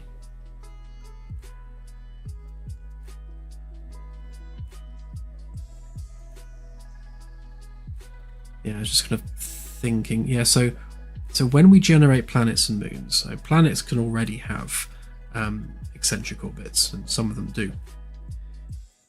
Adding that with moons again is very easy to do, because you're just you know, you're calculating the apoapsis and periapsis and just drawing a spline for the planet to move along. Doing it when you arrive with your ship is different, because we need the ship to be able to essentially arrive next to a space station and then stick to that space station. What we don't want is for you to arrive next to a space station and then have that space station zooming away from you at, say, 30 kilometers a second, because you're in opposite orbits. or your orbit is completely different to theirs in terms of its ellipse.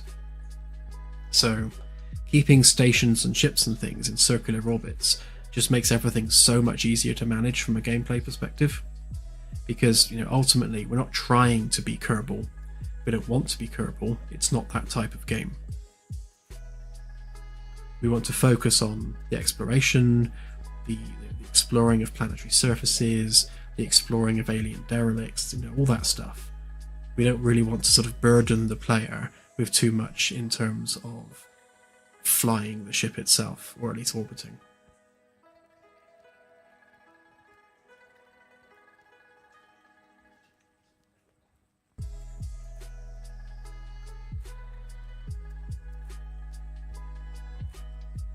Yeah, it's you have to draw a line somewhere, and as much as yes, we are trying to simulate a starship in space, hence the name of the game. We don't want to simulate it to the point where you can have a decaying orbit and lose the ship if you're not paying attention. That's just that's one step too far beyond what it is we want to achieve. Kerbal exists. If you want that sort of thing, go play Kerbal. I love Kerbal. I used to play it to death, but I don't want Kerbal in this.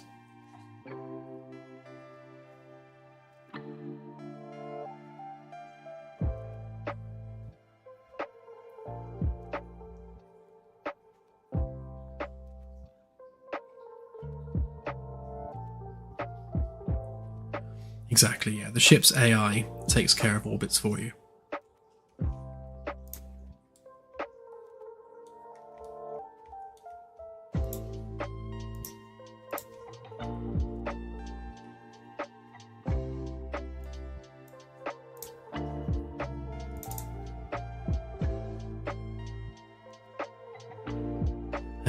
Where is it? There it is. No, not that one.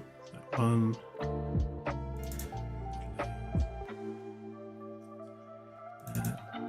Cannon class.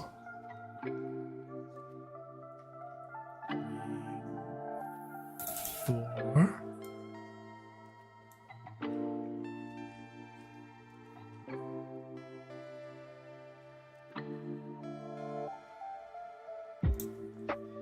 Right, so D deck.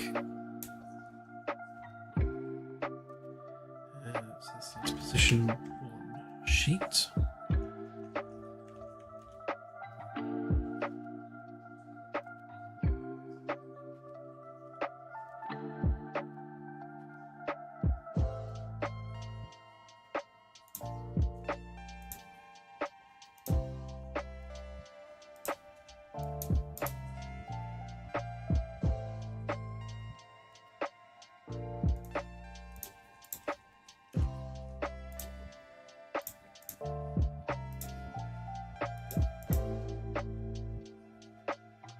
This is the fiddly bit. I just need to make sure everything's in the right folder, got the right name, etc., etc.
So this one's D deck, forward, position 1 sheet.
Mr. Brian, I will be streaming until the front half of the ship is airtight. So that means all the top bit in engine and sealed up, and again for the bottom bit.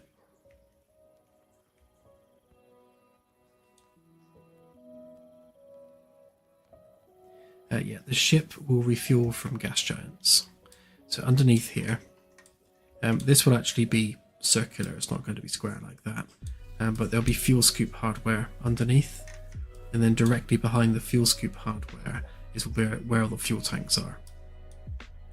So you basically plow down into the upper cloud layers of gas giants and start sucking up helium-3.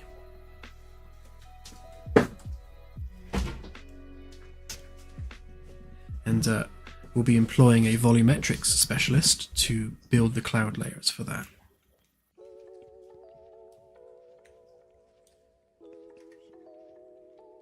That's something that I'm personally really looking forward to, just flying the ship through the upper cloud layers of gas giants. I want the gas giants to be just visually breathtaking.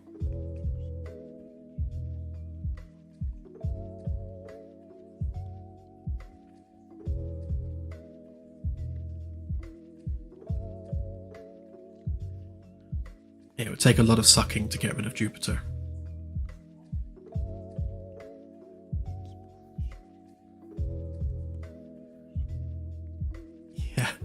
Yeah, if you've got your own custom system, make sure you've got a gas giant for refueling.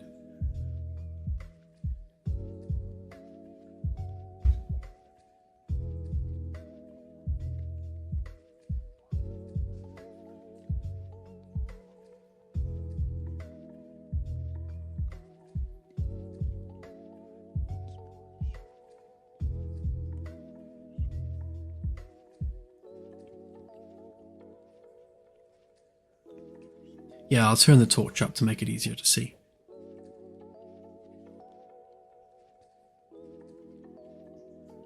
Wow, that is a lot of gas.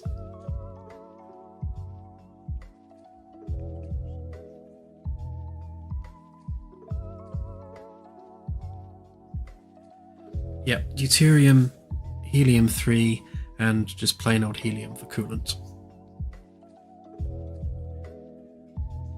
I'm undecided as to whether or not we're going to use argon for the sublight engines, because they'll be sort of like fusion rockets essentially.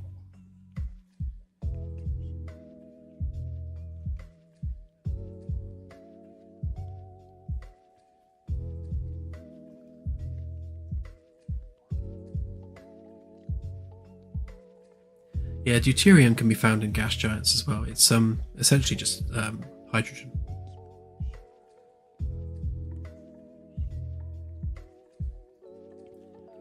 Fortunately, most gas giants and indeed stars are abundant with hydrogen and helium. They're two of the fundamental chemicals in the universe. So finding them for fuel is not going to be an issue. In fact, to be honest, fueling in the game is not going to be in any way a hardship. Like, running out of fuel shouldn't really ever happen because it's so abundant in the galaxy.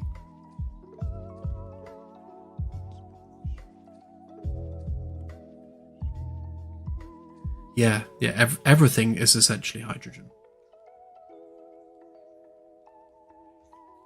So using it as a fuel is a great choice because it's literally everywhere.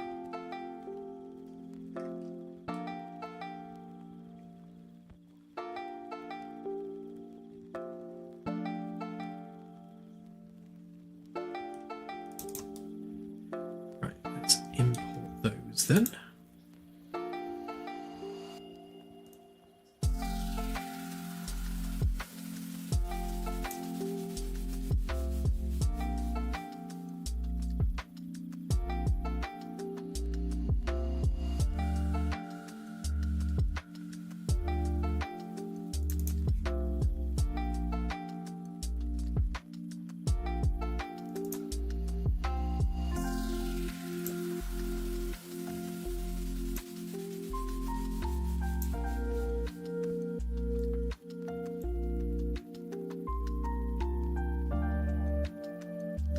made that one, that one, that one, that one, that one.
Had to make use of my other monitor a moment, bear with me.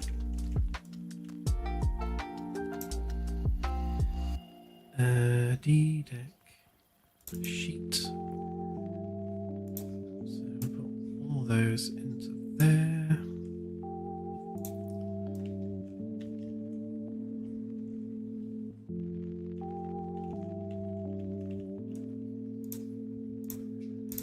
Okay, and then all we do then is copy that over there. -1 on the scale. There we go, we have more ship.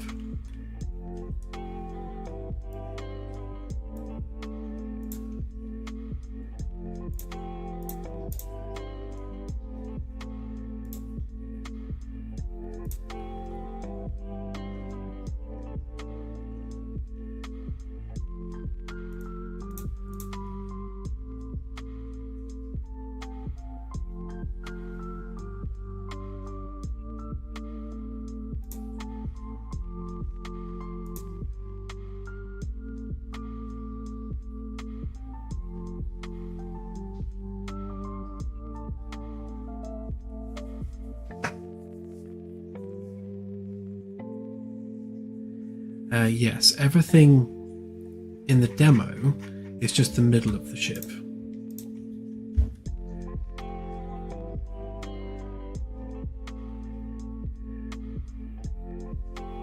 So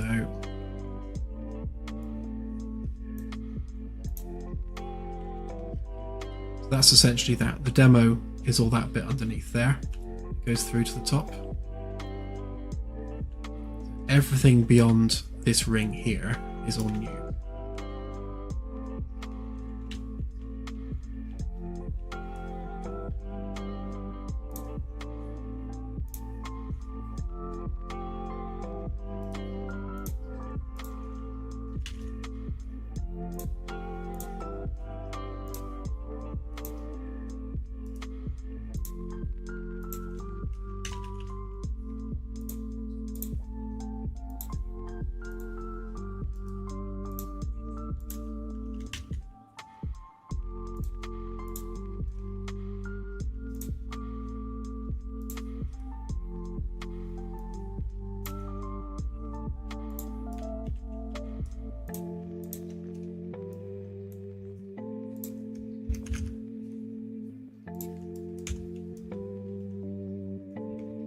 Obviously all this needs to be covered in plating yet.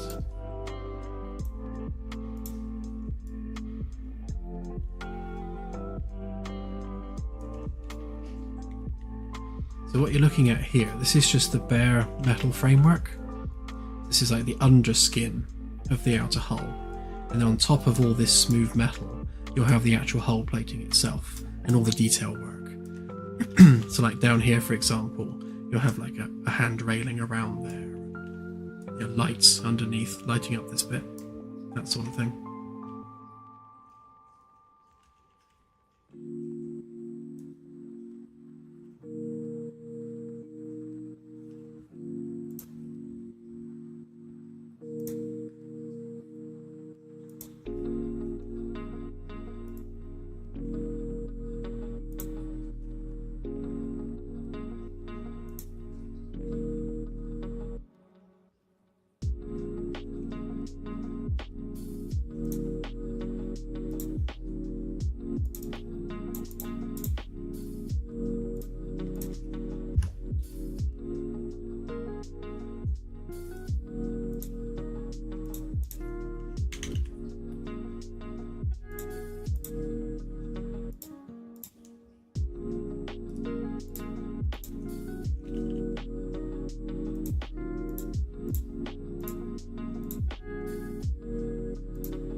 We have a nose.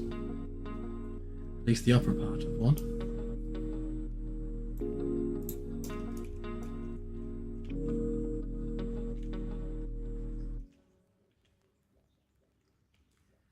It's very plain and lacks any of its detail, but at least we have one. So from here you should be able to just about see the tip of it.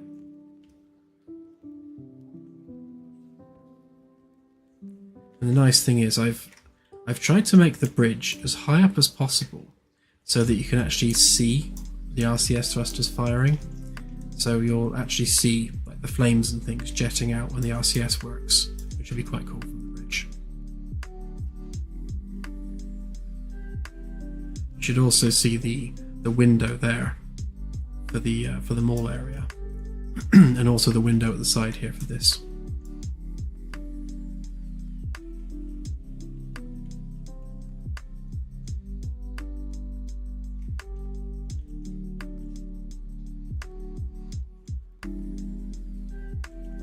Well, with engineering dropping down now and connecting with the ring, we can probably put some windows in this bit underneath as well. So engineering can have some windows.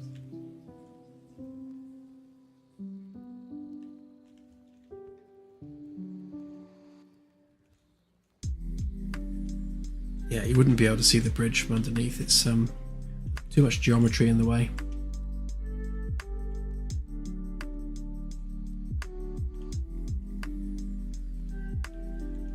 The window at the front is going to be pretty huge. It's probably going to take up that entire area, but we'll see. The last one looked a bit stupid, so it needs to look good.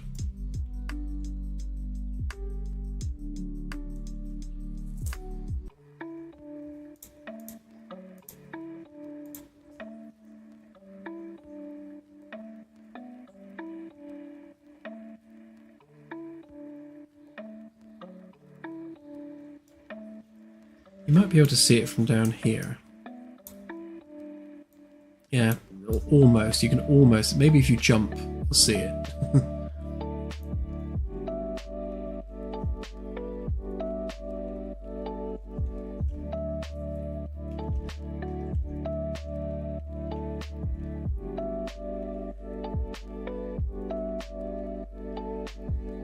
Yes, the ring is the Alcubierre drive. So traditionally, in an Alcubierre design, you'll have two rings, one at the front, one at the back, but we've squished them together. So you've got your forward ring for the forward part of the field, and the aft ring for the aft part of the field.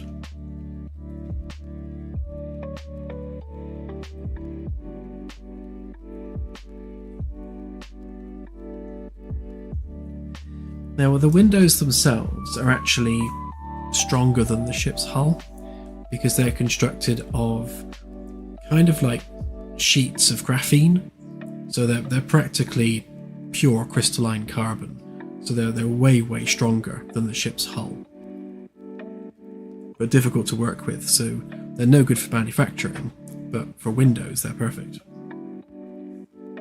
Yeah, aligned graphene, that's a good way of putting it.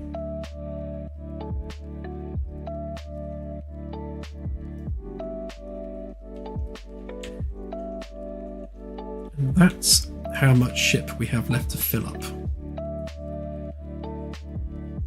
It's a lot of rooms to do.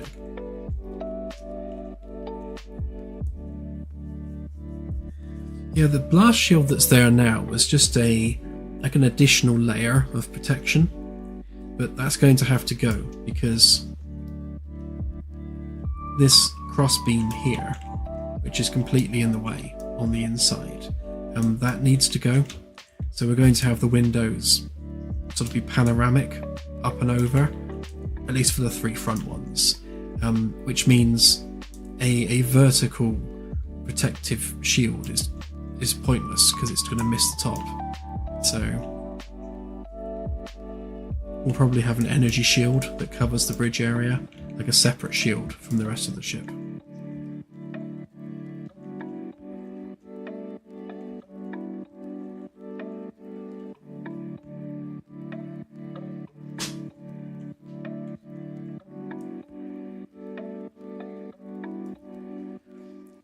It's not about it being curved, it's about where it comes from.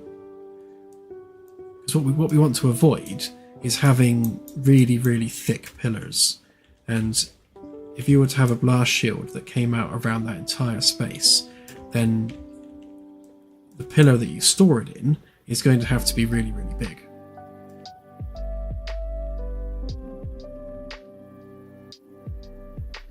Yeah, you still have to store it somewhere because we've got windows that go all the way around. So if you had something that kind of concertinaed out, then all of those sheets need to be inside something when they're open. Thank you, Scotty.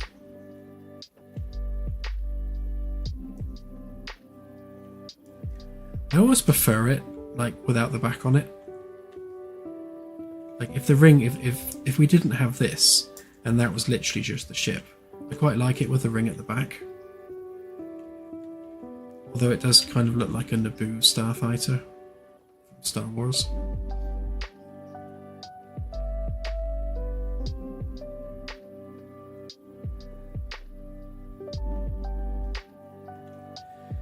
This is just an unfinished bit. So this is going to be the probe bay in here. So this is where probes will be launching from. It'll be like a little landing pad and stuff there. And then the main shuttle bay is going to be underneath.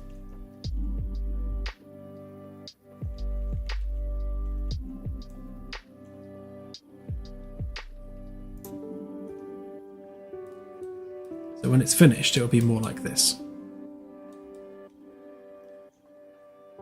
Kind of like a guppy.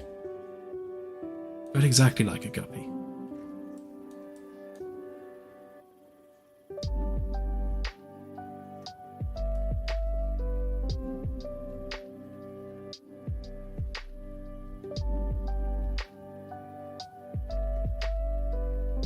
I suppose, yeah, actually, Molly.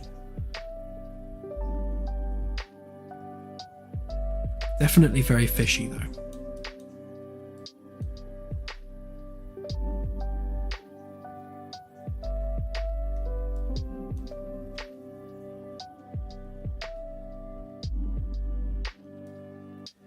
Yeah, it definitely does have a Voyager-esque feel to it, which was kind of inevitable once we stretched out the circle. It kind of took on that shape, but unlike Voyager, it's very, very thin. Too thin, in my opinion. I wish it was fatter, but you know, the decks can only be so tall. I mean, we could have gone with 3 main decks rather than 2, but then that's just too much ship to fill up.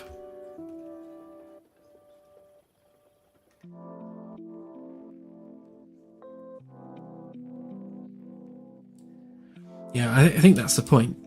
It doesn't matter what shape you make, there's going to be a Star Trek ship in that shape. They seem to have covered every shape.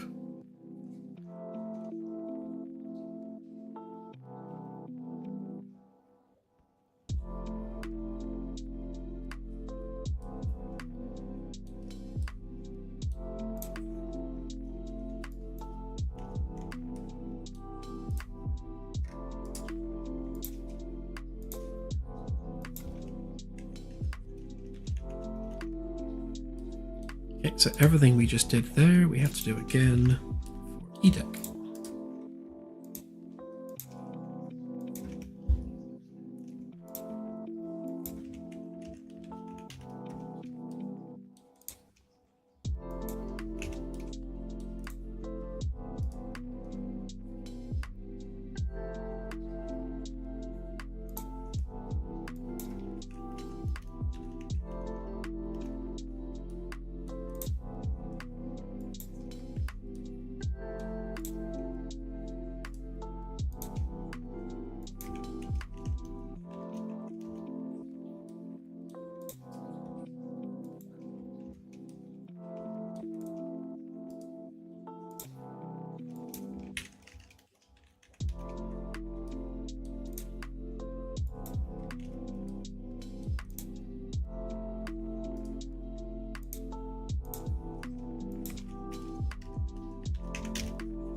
Yeah, I can picture it from the registry number, but if you'd show me the picture, I couldn't tell you the registry number.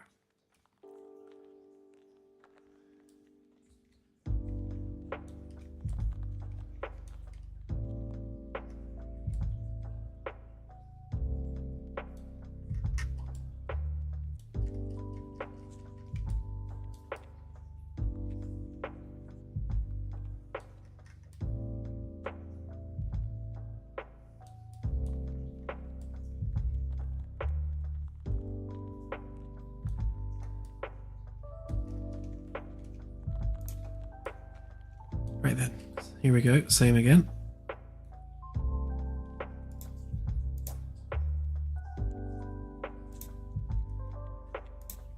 So ring 4 E deck.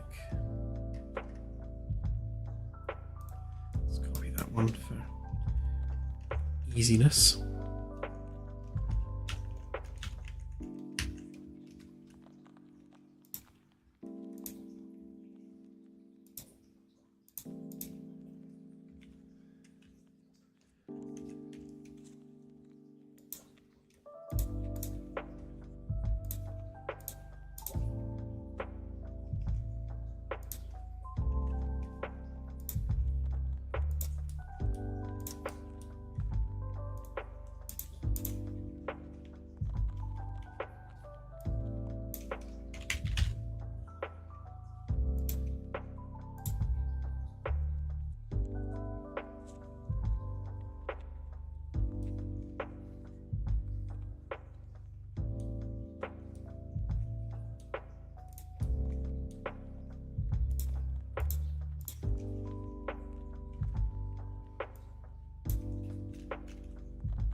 Welcome to the repetitive side of game dev. Copy paste, copy paste, copy paste.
There's going to be a lot of empty space to roam around here.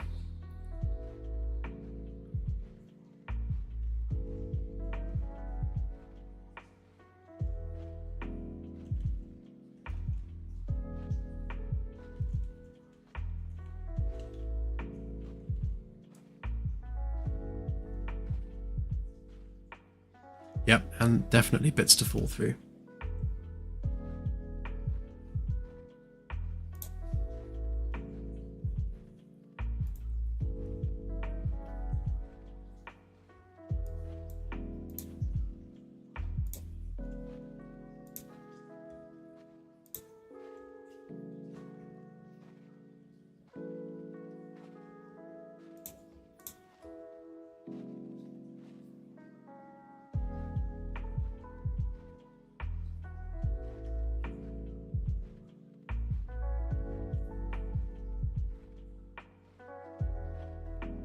Did I forget the middle one?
almost there.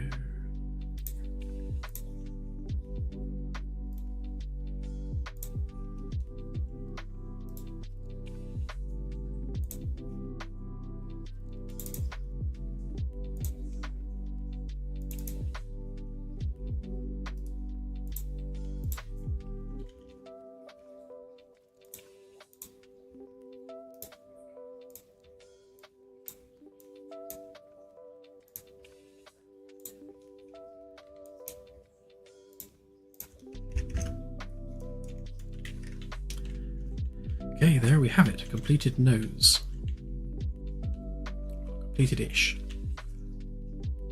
A roughed out nose.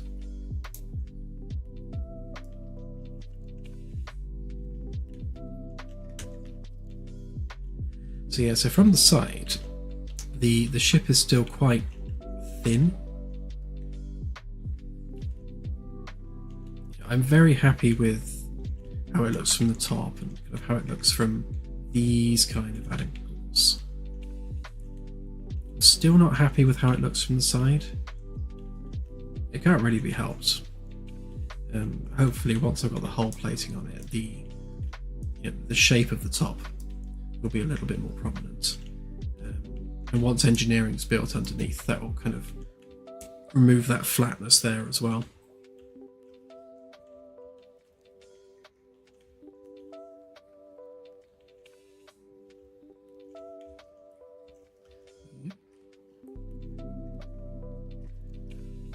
Yes, this is how much space we will have for all the rooms.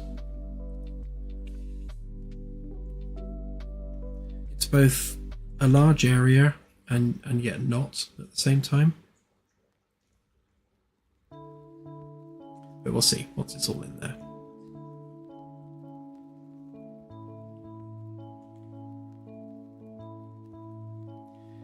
This is about 6 meters.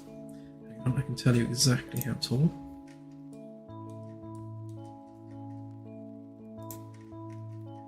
So from the inside of the steel sheet to the top is just shy of 8 meters, so 795 centimeters. Obviously there's a meter of cavity above and below that for utilities, so the actual space on the inside is about 6 meters.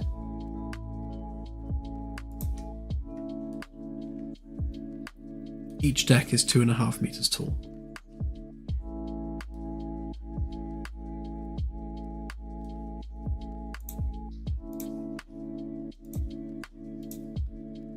Let's just give this a quick test a minute.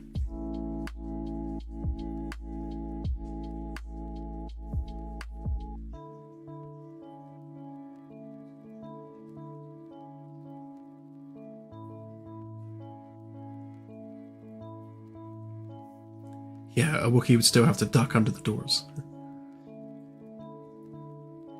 Commander Delta, yes, this will be in the dev build.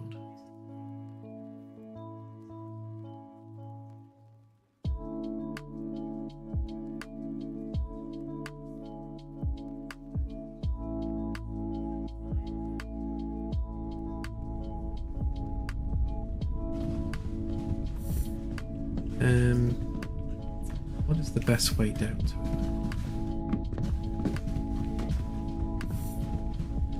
Yes. Down here.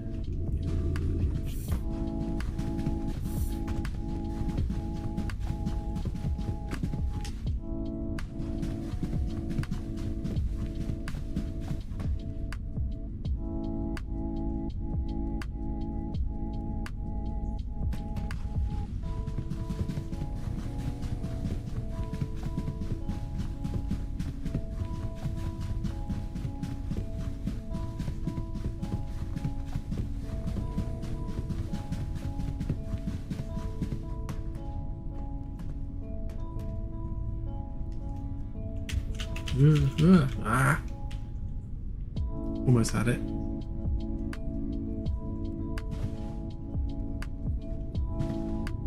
I wonder if I can get through from here, actually.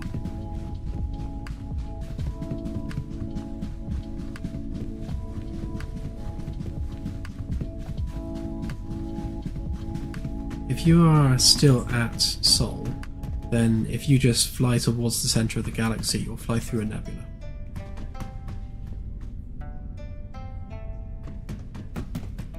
That's the rear of the ship.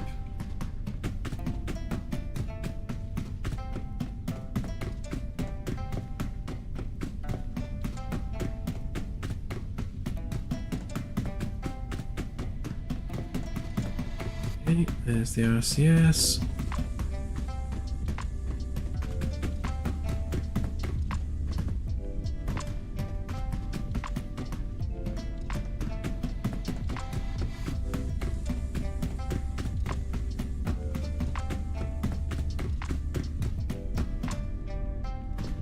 Yeah, I landed on it first time and then fell off, like an idiot.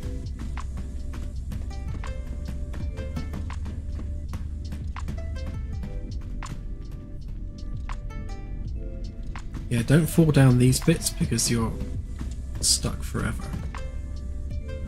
Whee!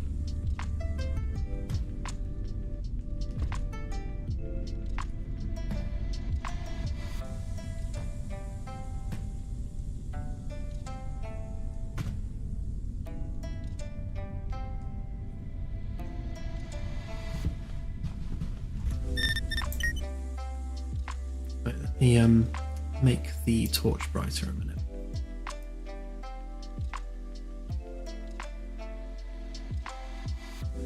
Turn that.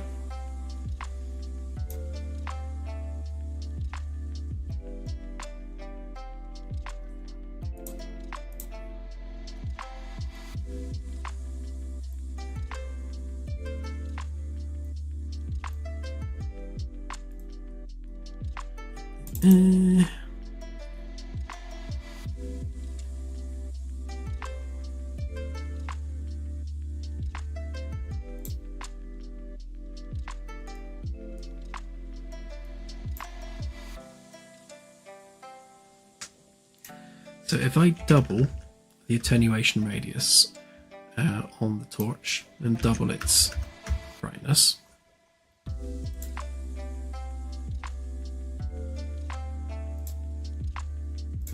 let's give that a whirl.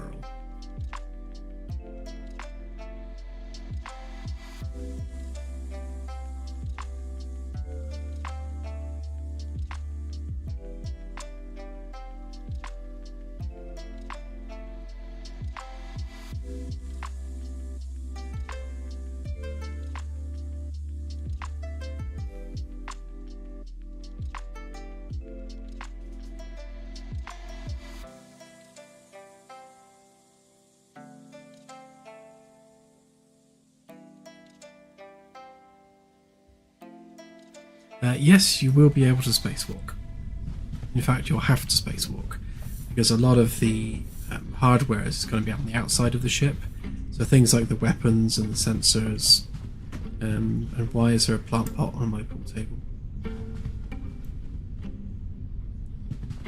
Yeah, they'll all be on the outside hull, so you'll have to actually EVA to those to repair them.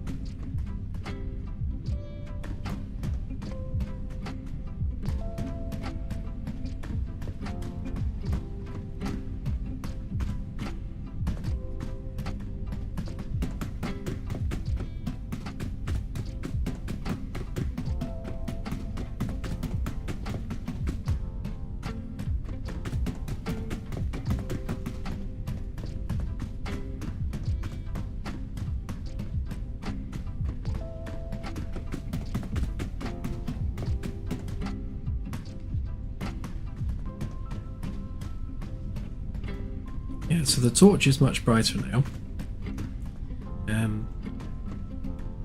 But I think the biggest problem is that the surfaces are metallic. So metallic surfaces kind of absorb the light really well.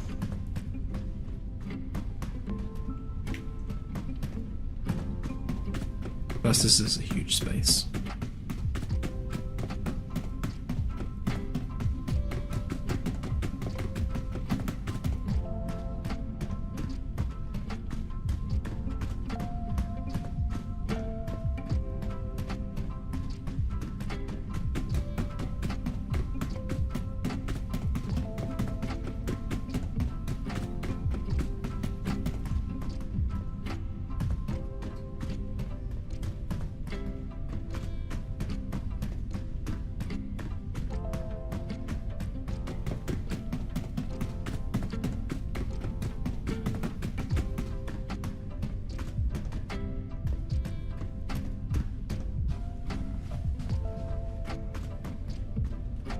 Oh yeah, that's a good point. Let's have a look from the outside.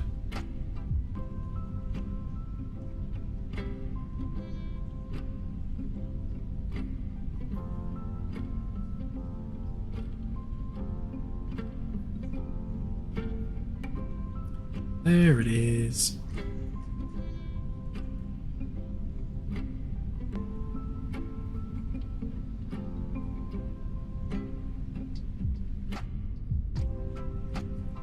So obviously it needs all of that white hull plating you see there.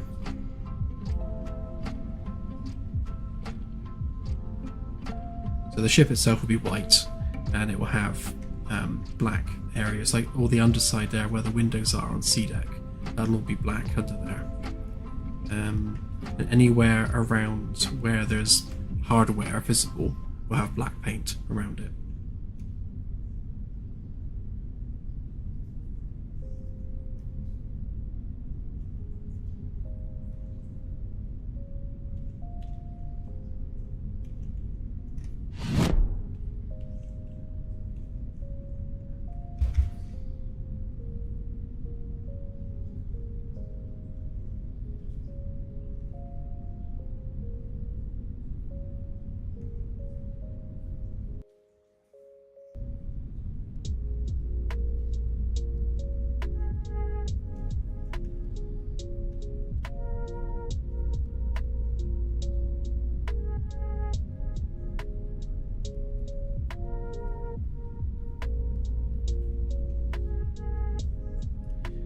Yeah, the exterior is going to have various different things you'll be able to customize. I mean, the name will reflect whatever the name of your ship is. I'm also going to have coloured strips as well. I don't know whether you can see on there. You've got a slightly darker strip on the hull plating, and you'll be able to change the colour of that to anything you want. And then just various hull patterns and designs and things. Things like country flags, or like a NASA logo, things like that.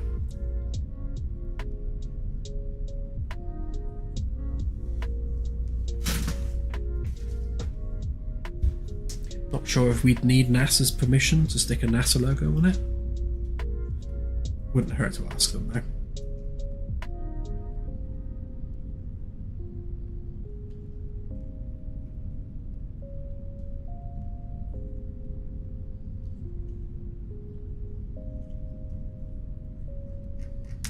So yeah, so next it's the other end that needs fleshing out. Then filling it with rooms.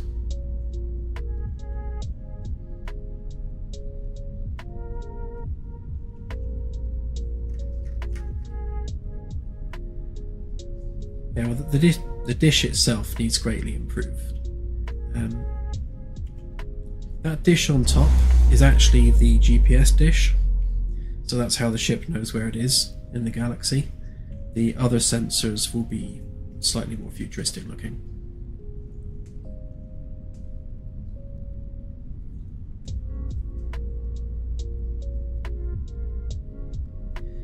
Yeah, it's fairly easy to load a JPEG or something from the hard drive, but getting it replicated in multiplayer is the issue. Doable, but when you get to things like players being able to upload their own graphics, you need to be able to moderate that somehow.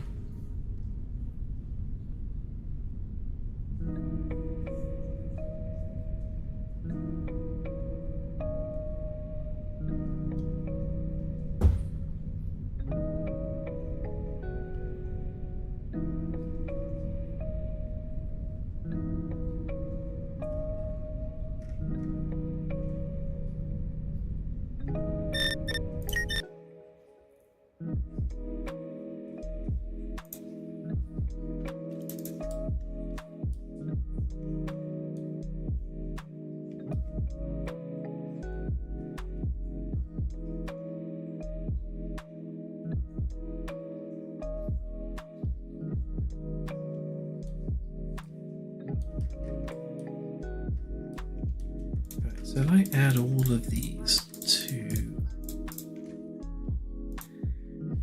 D-Deck sheet,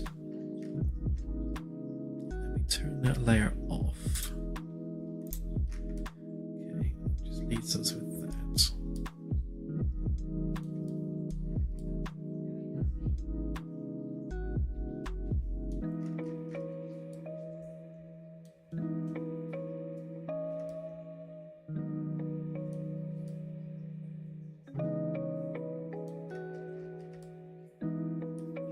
Okay, so that template is the old one. I think I might just need to redo that one.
So this cavity at the front, all of that's going to be the park.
Why nothing was happening? I was in the wrong layer.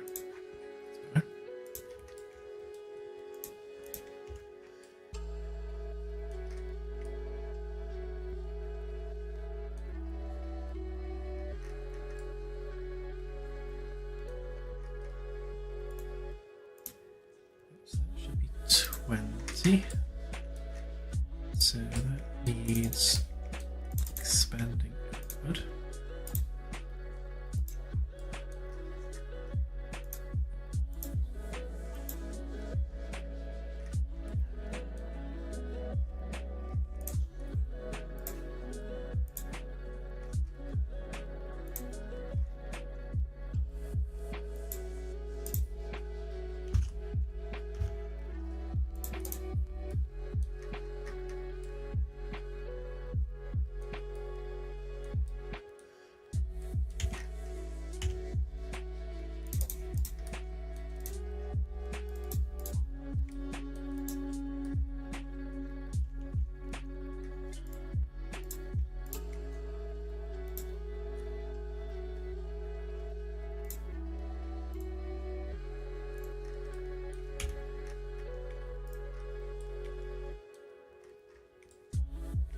Yeah, so the next job here really is to start putting walls in where we need them. Start to really define the internals of these rooms.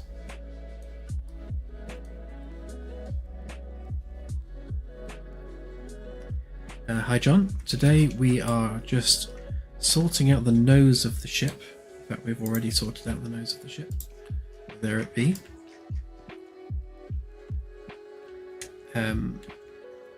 Because this is one of the things preventing the demo update, is not having a front or back of a ship. So once they're at least roughed out and there's no holes people can fall through, then kind of that aspect of the demo update is done. A faster outside camera. Yeah, hang on. Because I was thinking about these guys, rather than having a linear speed with the mouse wheel. Because if you scroll the mouse wheel, they speed up and slow down. And I was just doing that at a set speed, and we need to do it instead exponentially.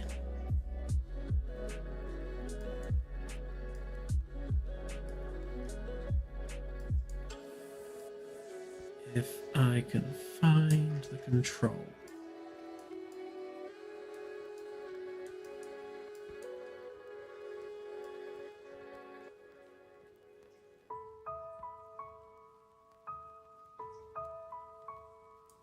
There we go.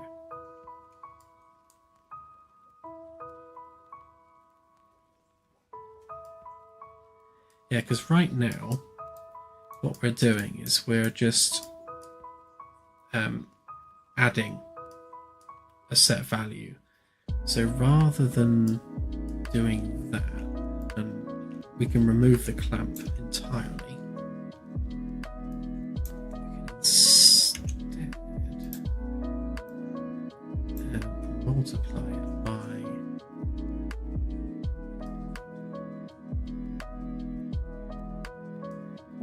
right. So that if that is greater than 0. Do a select on this.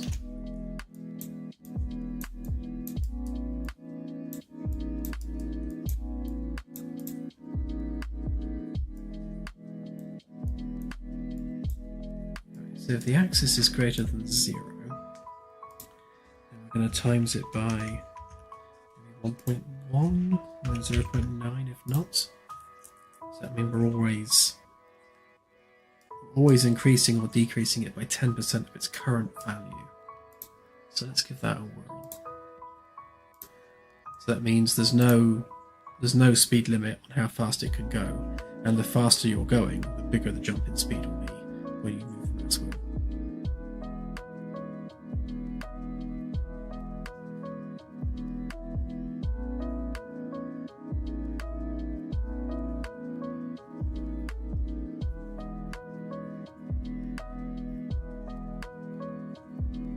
Yeah, I've set the collision on the cameras to ignore glass.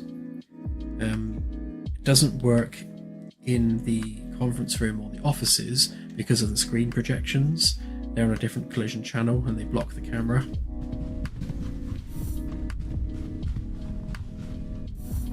Hi Steve. Even though I know he's there, he gets me every time.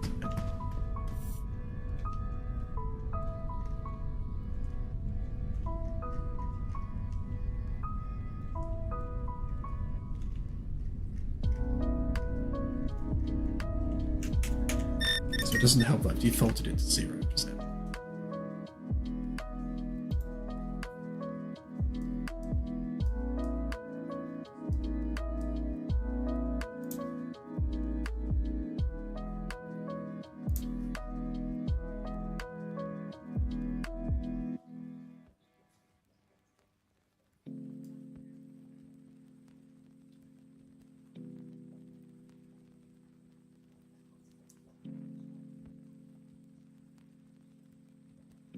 That's interesting because it's already set to 250, so why weren't we going anywhere?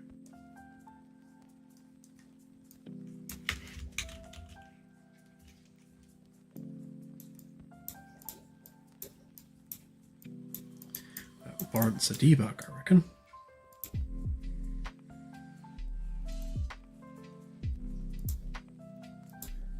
I don't know, what did Claire say?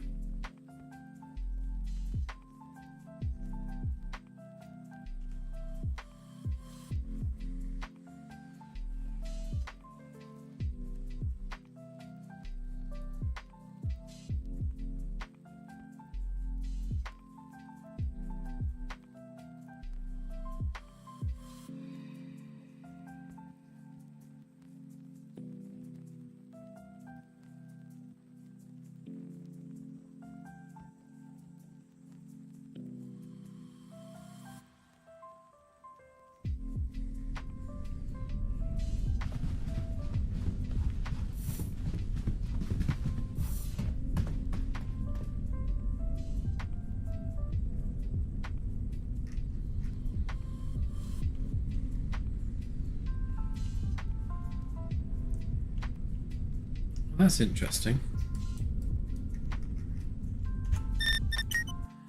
Why did it go down to 0?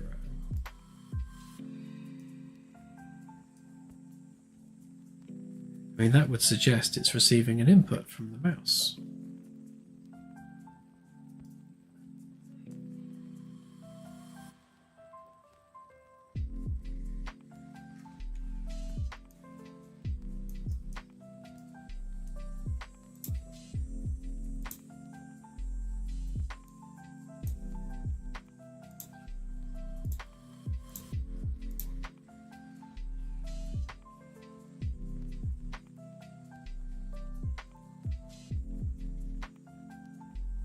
Ooh, thank you, Nexus Atco. Very much appreciated.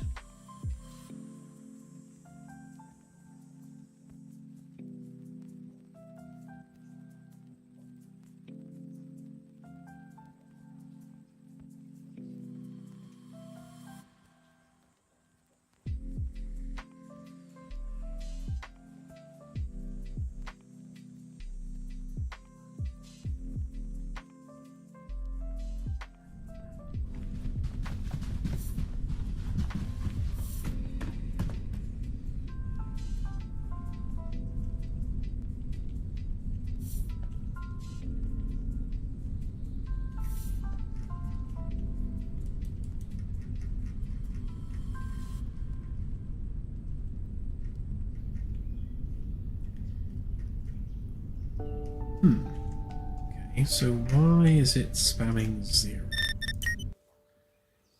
Is this just because I'm using a cheap mouse, or is that normal?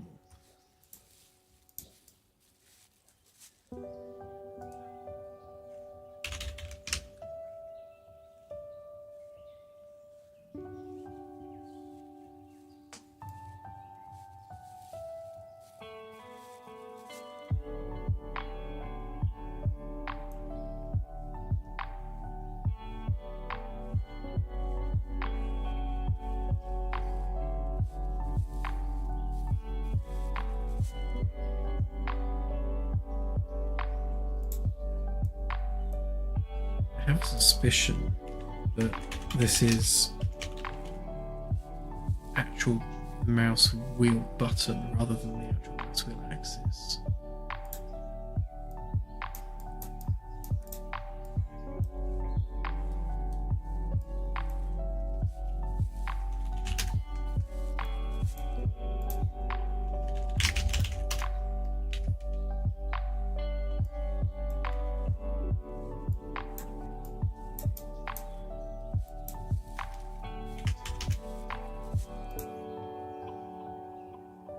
This is a great example of game dev and the way it usually goes. You do something simple like, let's just make the drone camera faster. Sure, that would be easy, but no.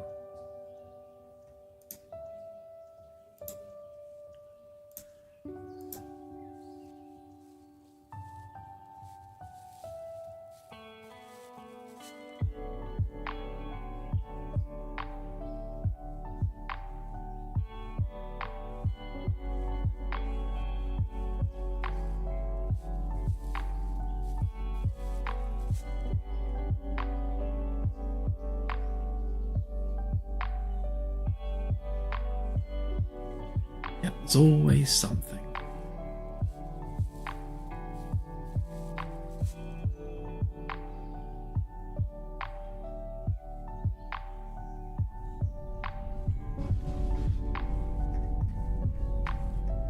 Right, so the mouse wheel definitely works.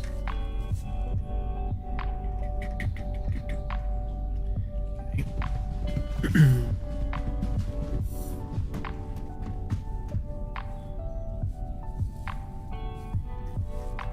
Oh great, now that does work as an axis. Right, that makes life much easier. What that means is we don't need that tool. All that. So if mouse wheel, I should have looked which was which, shouldn't I? Which was up and which was down. guessing down is forwards. Let's run with that.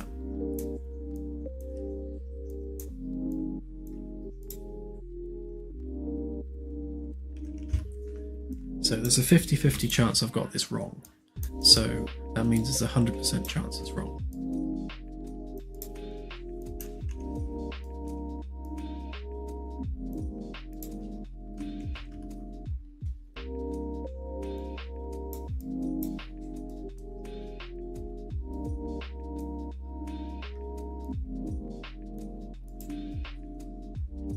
Thank you, Dominic. Very much appreciated.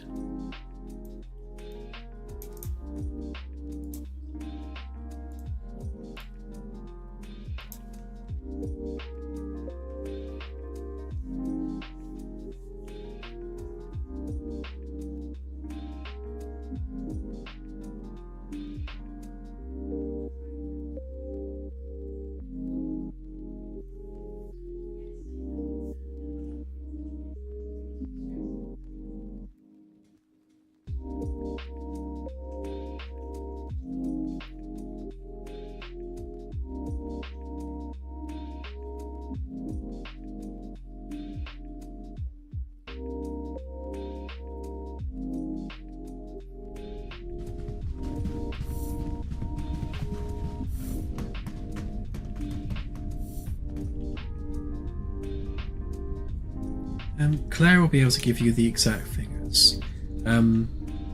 Probably about 1 to 2 per day on average. Oh yeah, I knew I'd get it the wrong way around.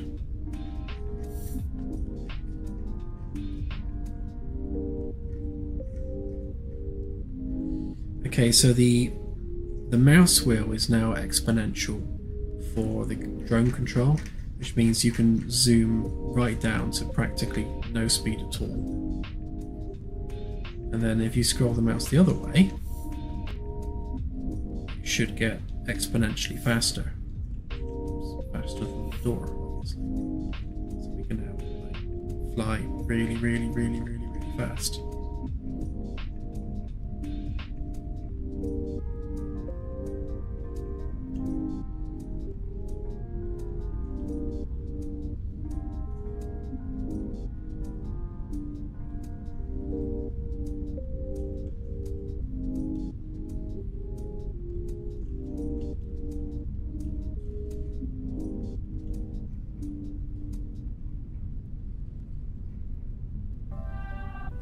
Question is, how fast?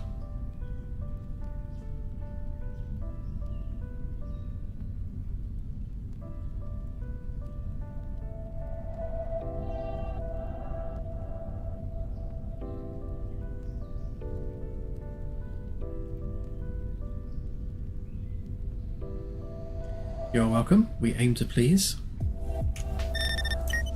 I reckon 10% is too slow though, so let's get them the right way round. Let's go for 50%.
You're right, it does need a HUD.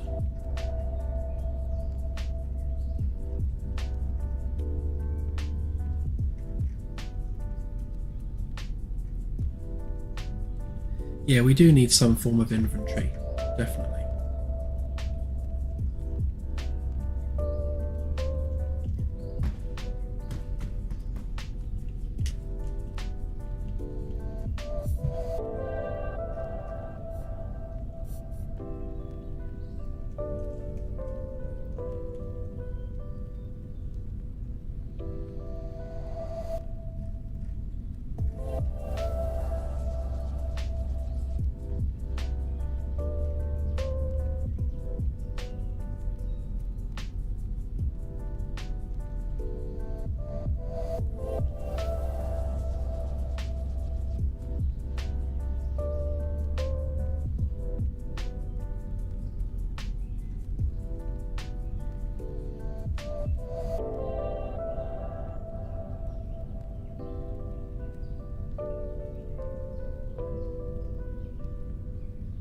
That's pretty slow.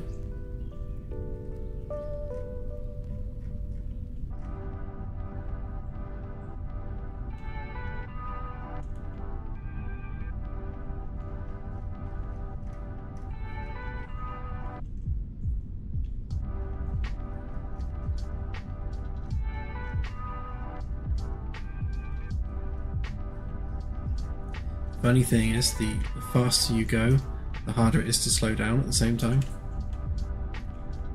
Can't stop. Ah.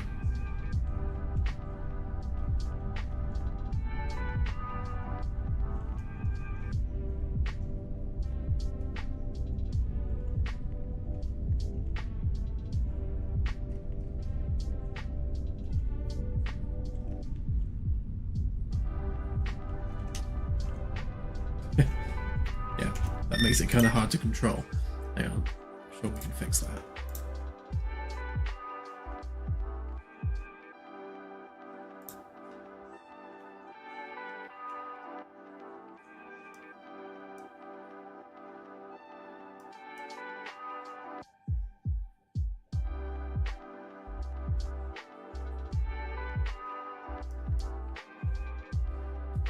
Why don't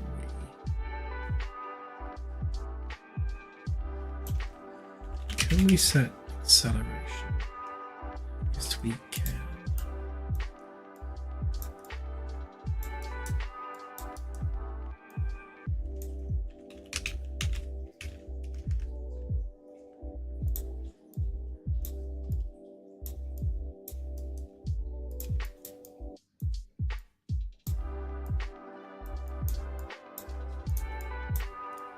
So we kind of want to get the max speed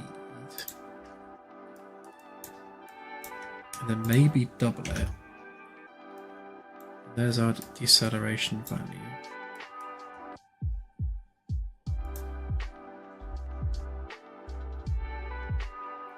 Because the reason that we're applying an acceleration rather than just having it stop is for when people are filming things, we want smooth transitions between movements. Let's just try doubling the speed and see whether that works.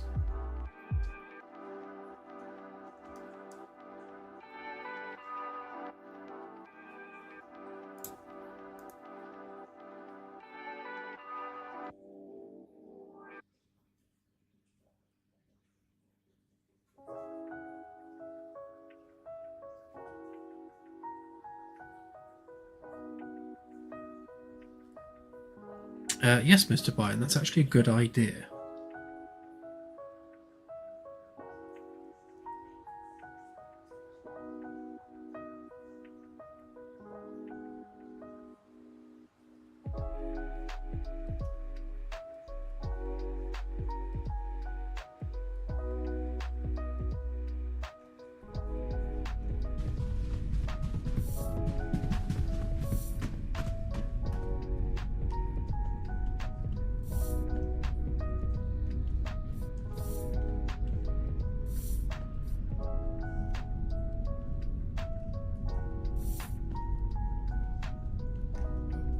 The door frame.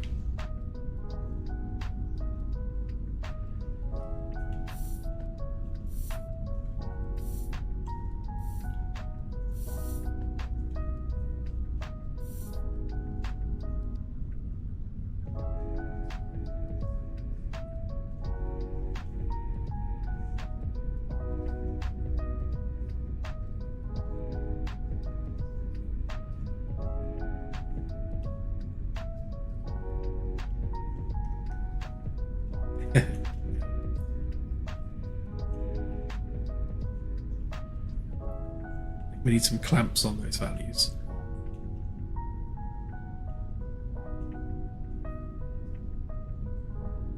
So that feels good at that kind of speed. Then, yeah, as we start accelerating. Whoa.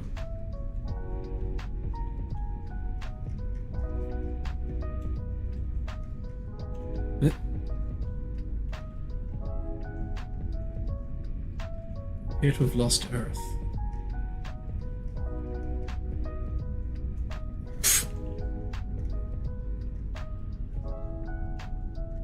Earth. Oh, there you are.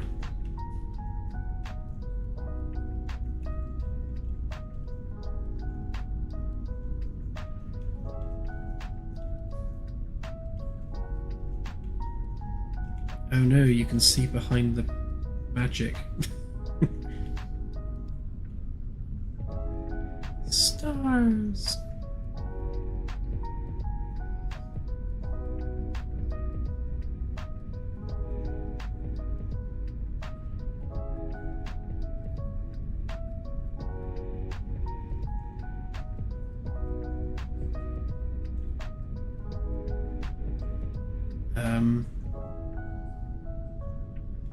So yeah, no idea where the ship went.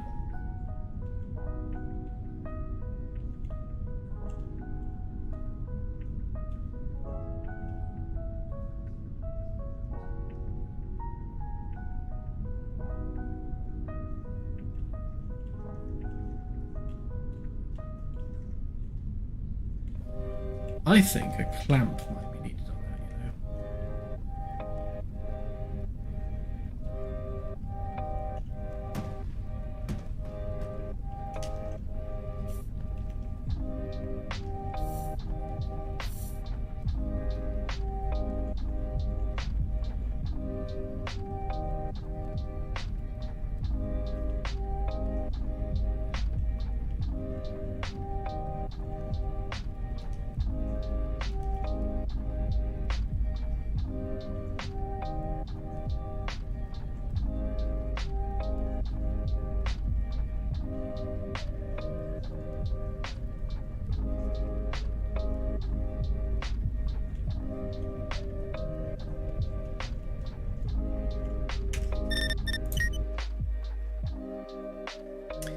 Yes, I agree.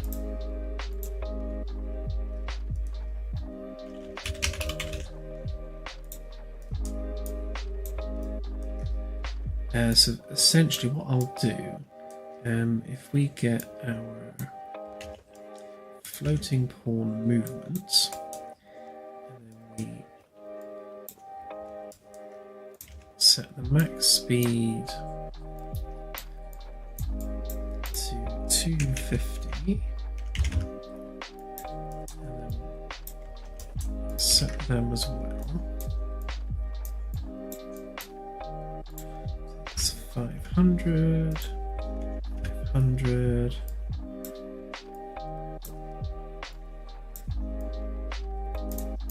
Right, so that resets all our speeds, and at the same time, why don't we stick the drone on the bridge?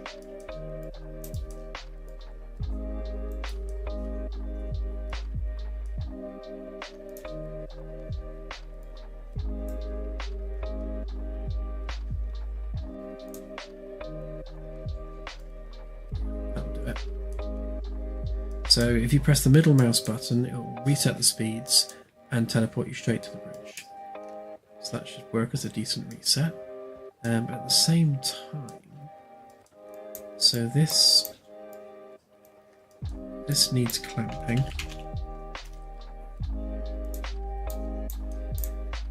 So if you do 500 for there, and then say 10,000 for that one.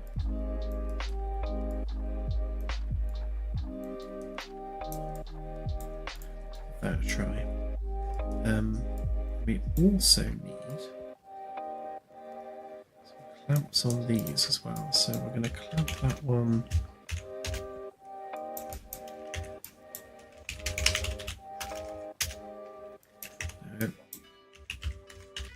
clamp, flow. There we go.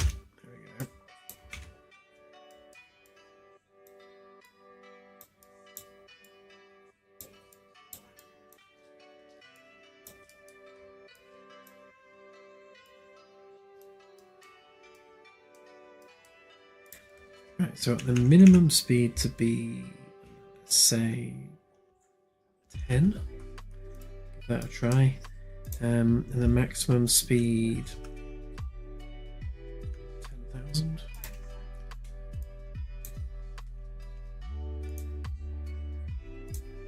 I've literally just picked numbers off the top of my head, so we'll see how fast and slow that is.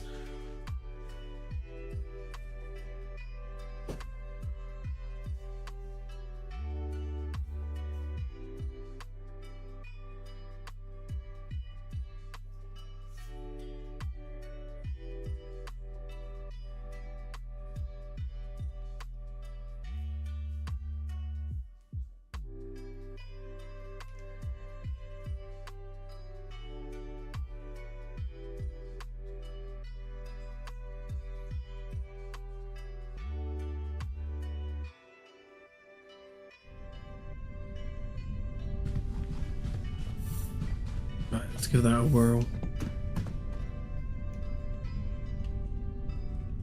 That's right.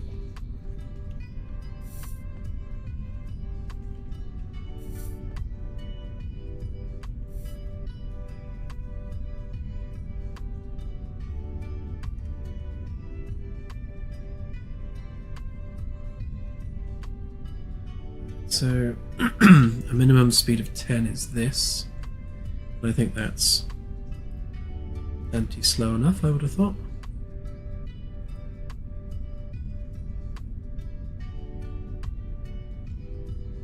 Then maximum speed is this, which I think is pretty decent.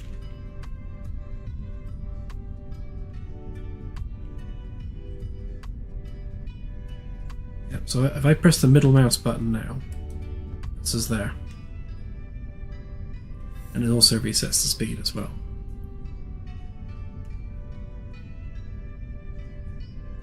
So middle mouse pops you there and resets the speed. Perfect.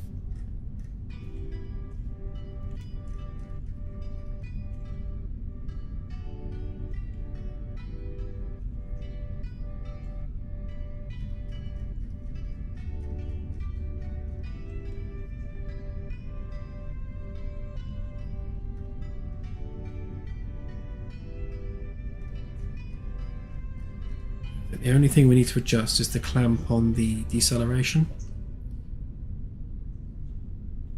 It doesn't decelerate when it's going quickly.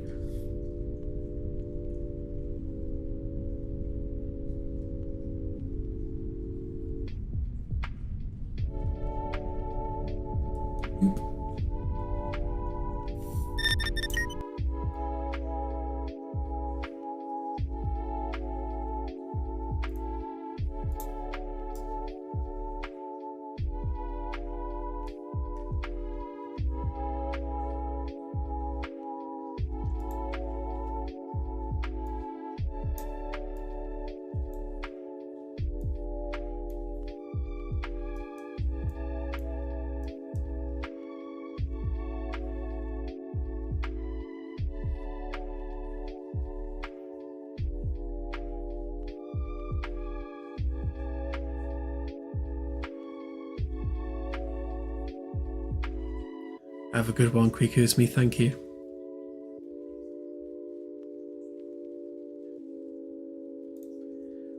I'm going to double the clamp on the deceleration, leave it there, maybe even actually put it down to 5.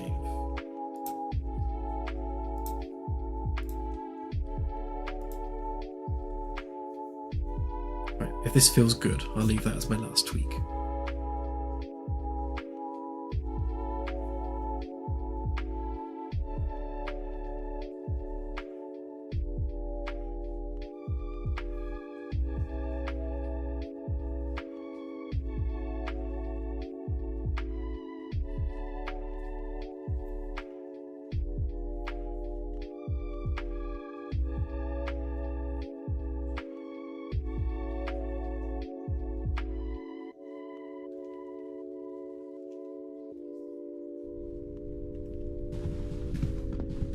move the ship into a better position so we can see it.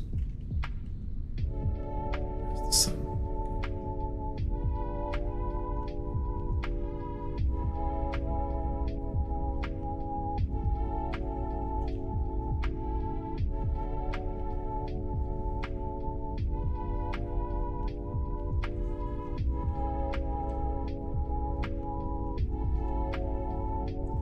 Highlight as much as I can. Okay.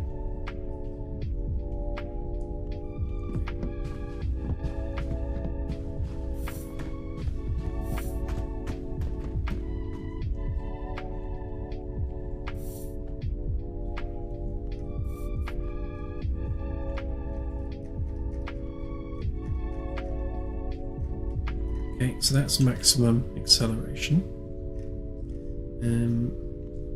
Still don't slow down much.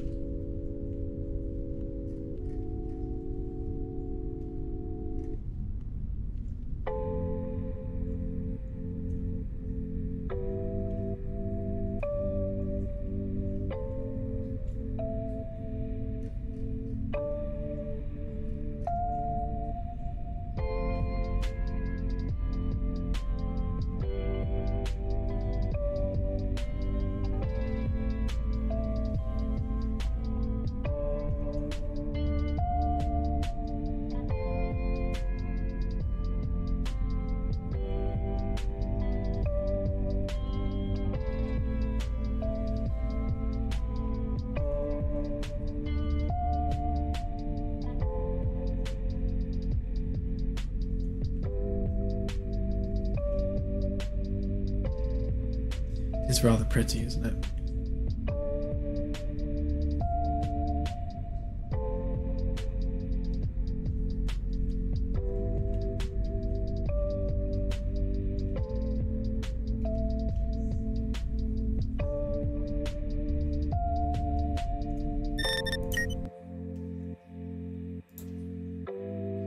That definitely needs to be 10, and I reckon that needs to be 50.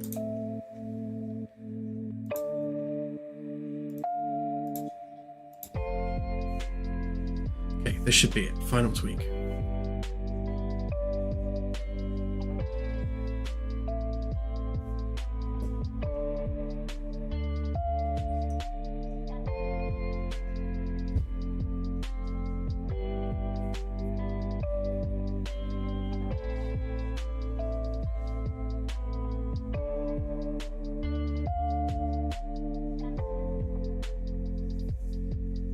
Yeah. That's exactly how it goes every time.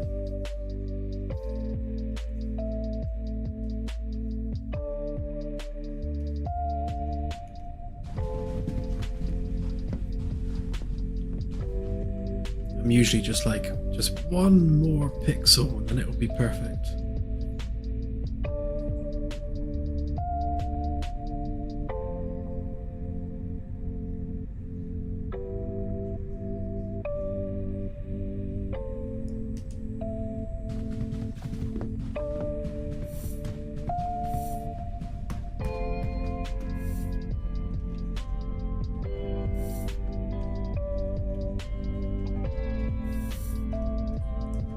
Zoom.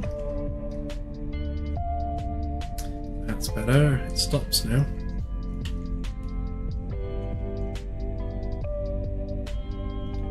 Kinda.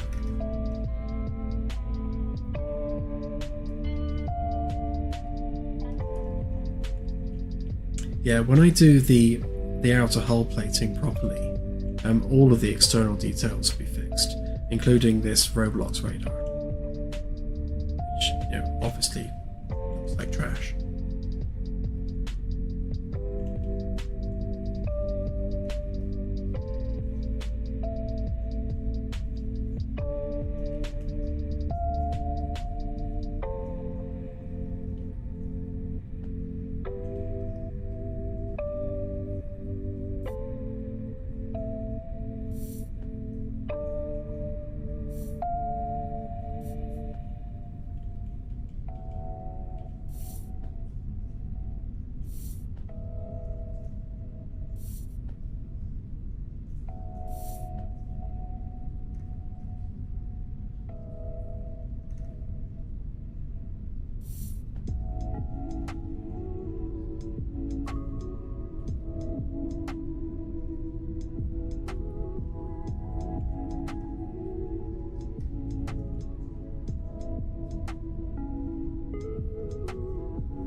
I think you're right. I think that's about it.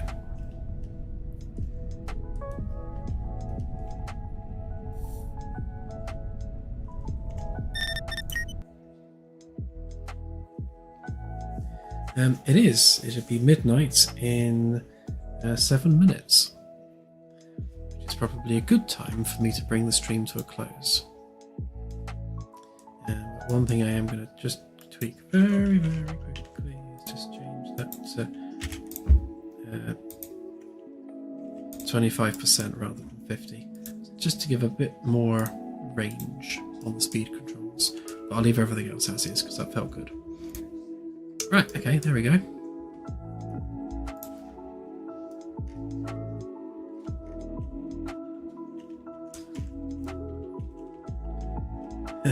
There's always one more tweak.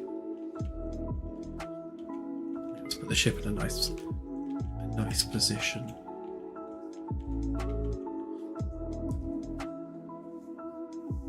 Oh, there we go. Oh, nice to get back into it again after a week off. I just about remembered what I was doing. So from here, obviously I've got the back of the ship to do. I'll just get the bare framework done like I have with the fronts, just so it's fully airtight. Then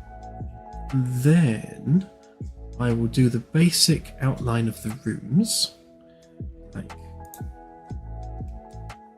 Well, specifically, I'll update this template to be of the same quality as the sea deck template. Templates plural, because I've also got the ceiling templates as well. Yeah, so the D-deck floor and ceiling templates need to be this granular in their detail, and then I can extrude all the rooms and everything up from there. And I need to work out how I'm going to partition some of these bits, because these areas are too huge for what I want to use them for. So we'll see. Yeah, so I'll get on and do that over the next couple of days, and hopefully by Wednesday's stream we'll have seen a lot more progress on the ship build out itself. Right, I'm going to go and have a cup of tea, I think. And yeah, I think that's it. Nothing else to announce. The park is at the front. So this whole area at the front here, all of this is the park. Right, thank you everyone. As always, a fun stream, and I shall see you all on Wednesday. Bye for now.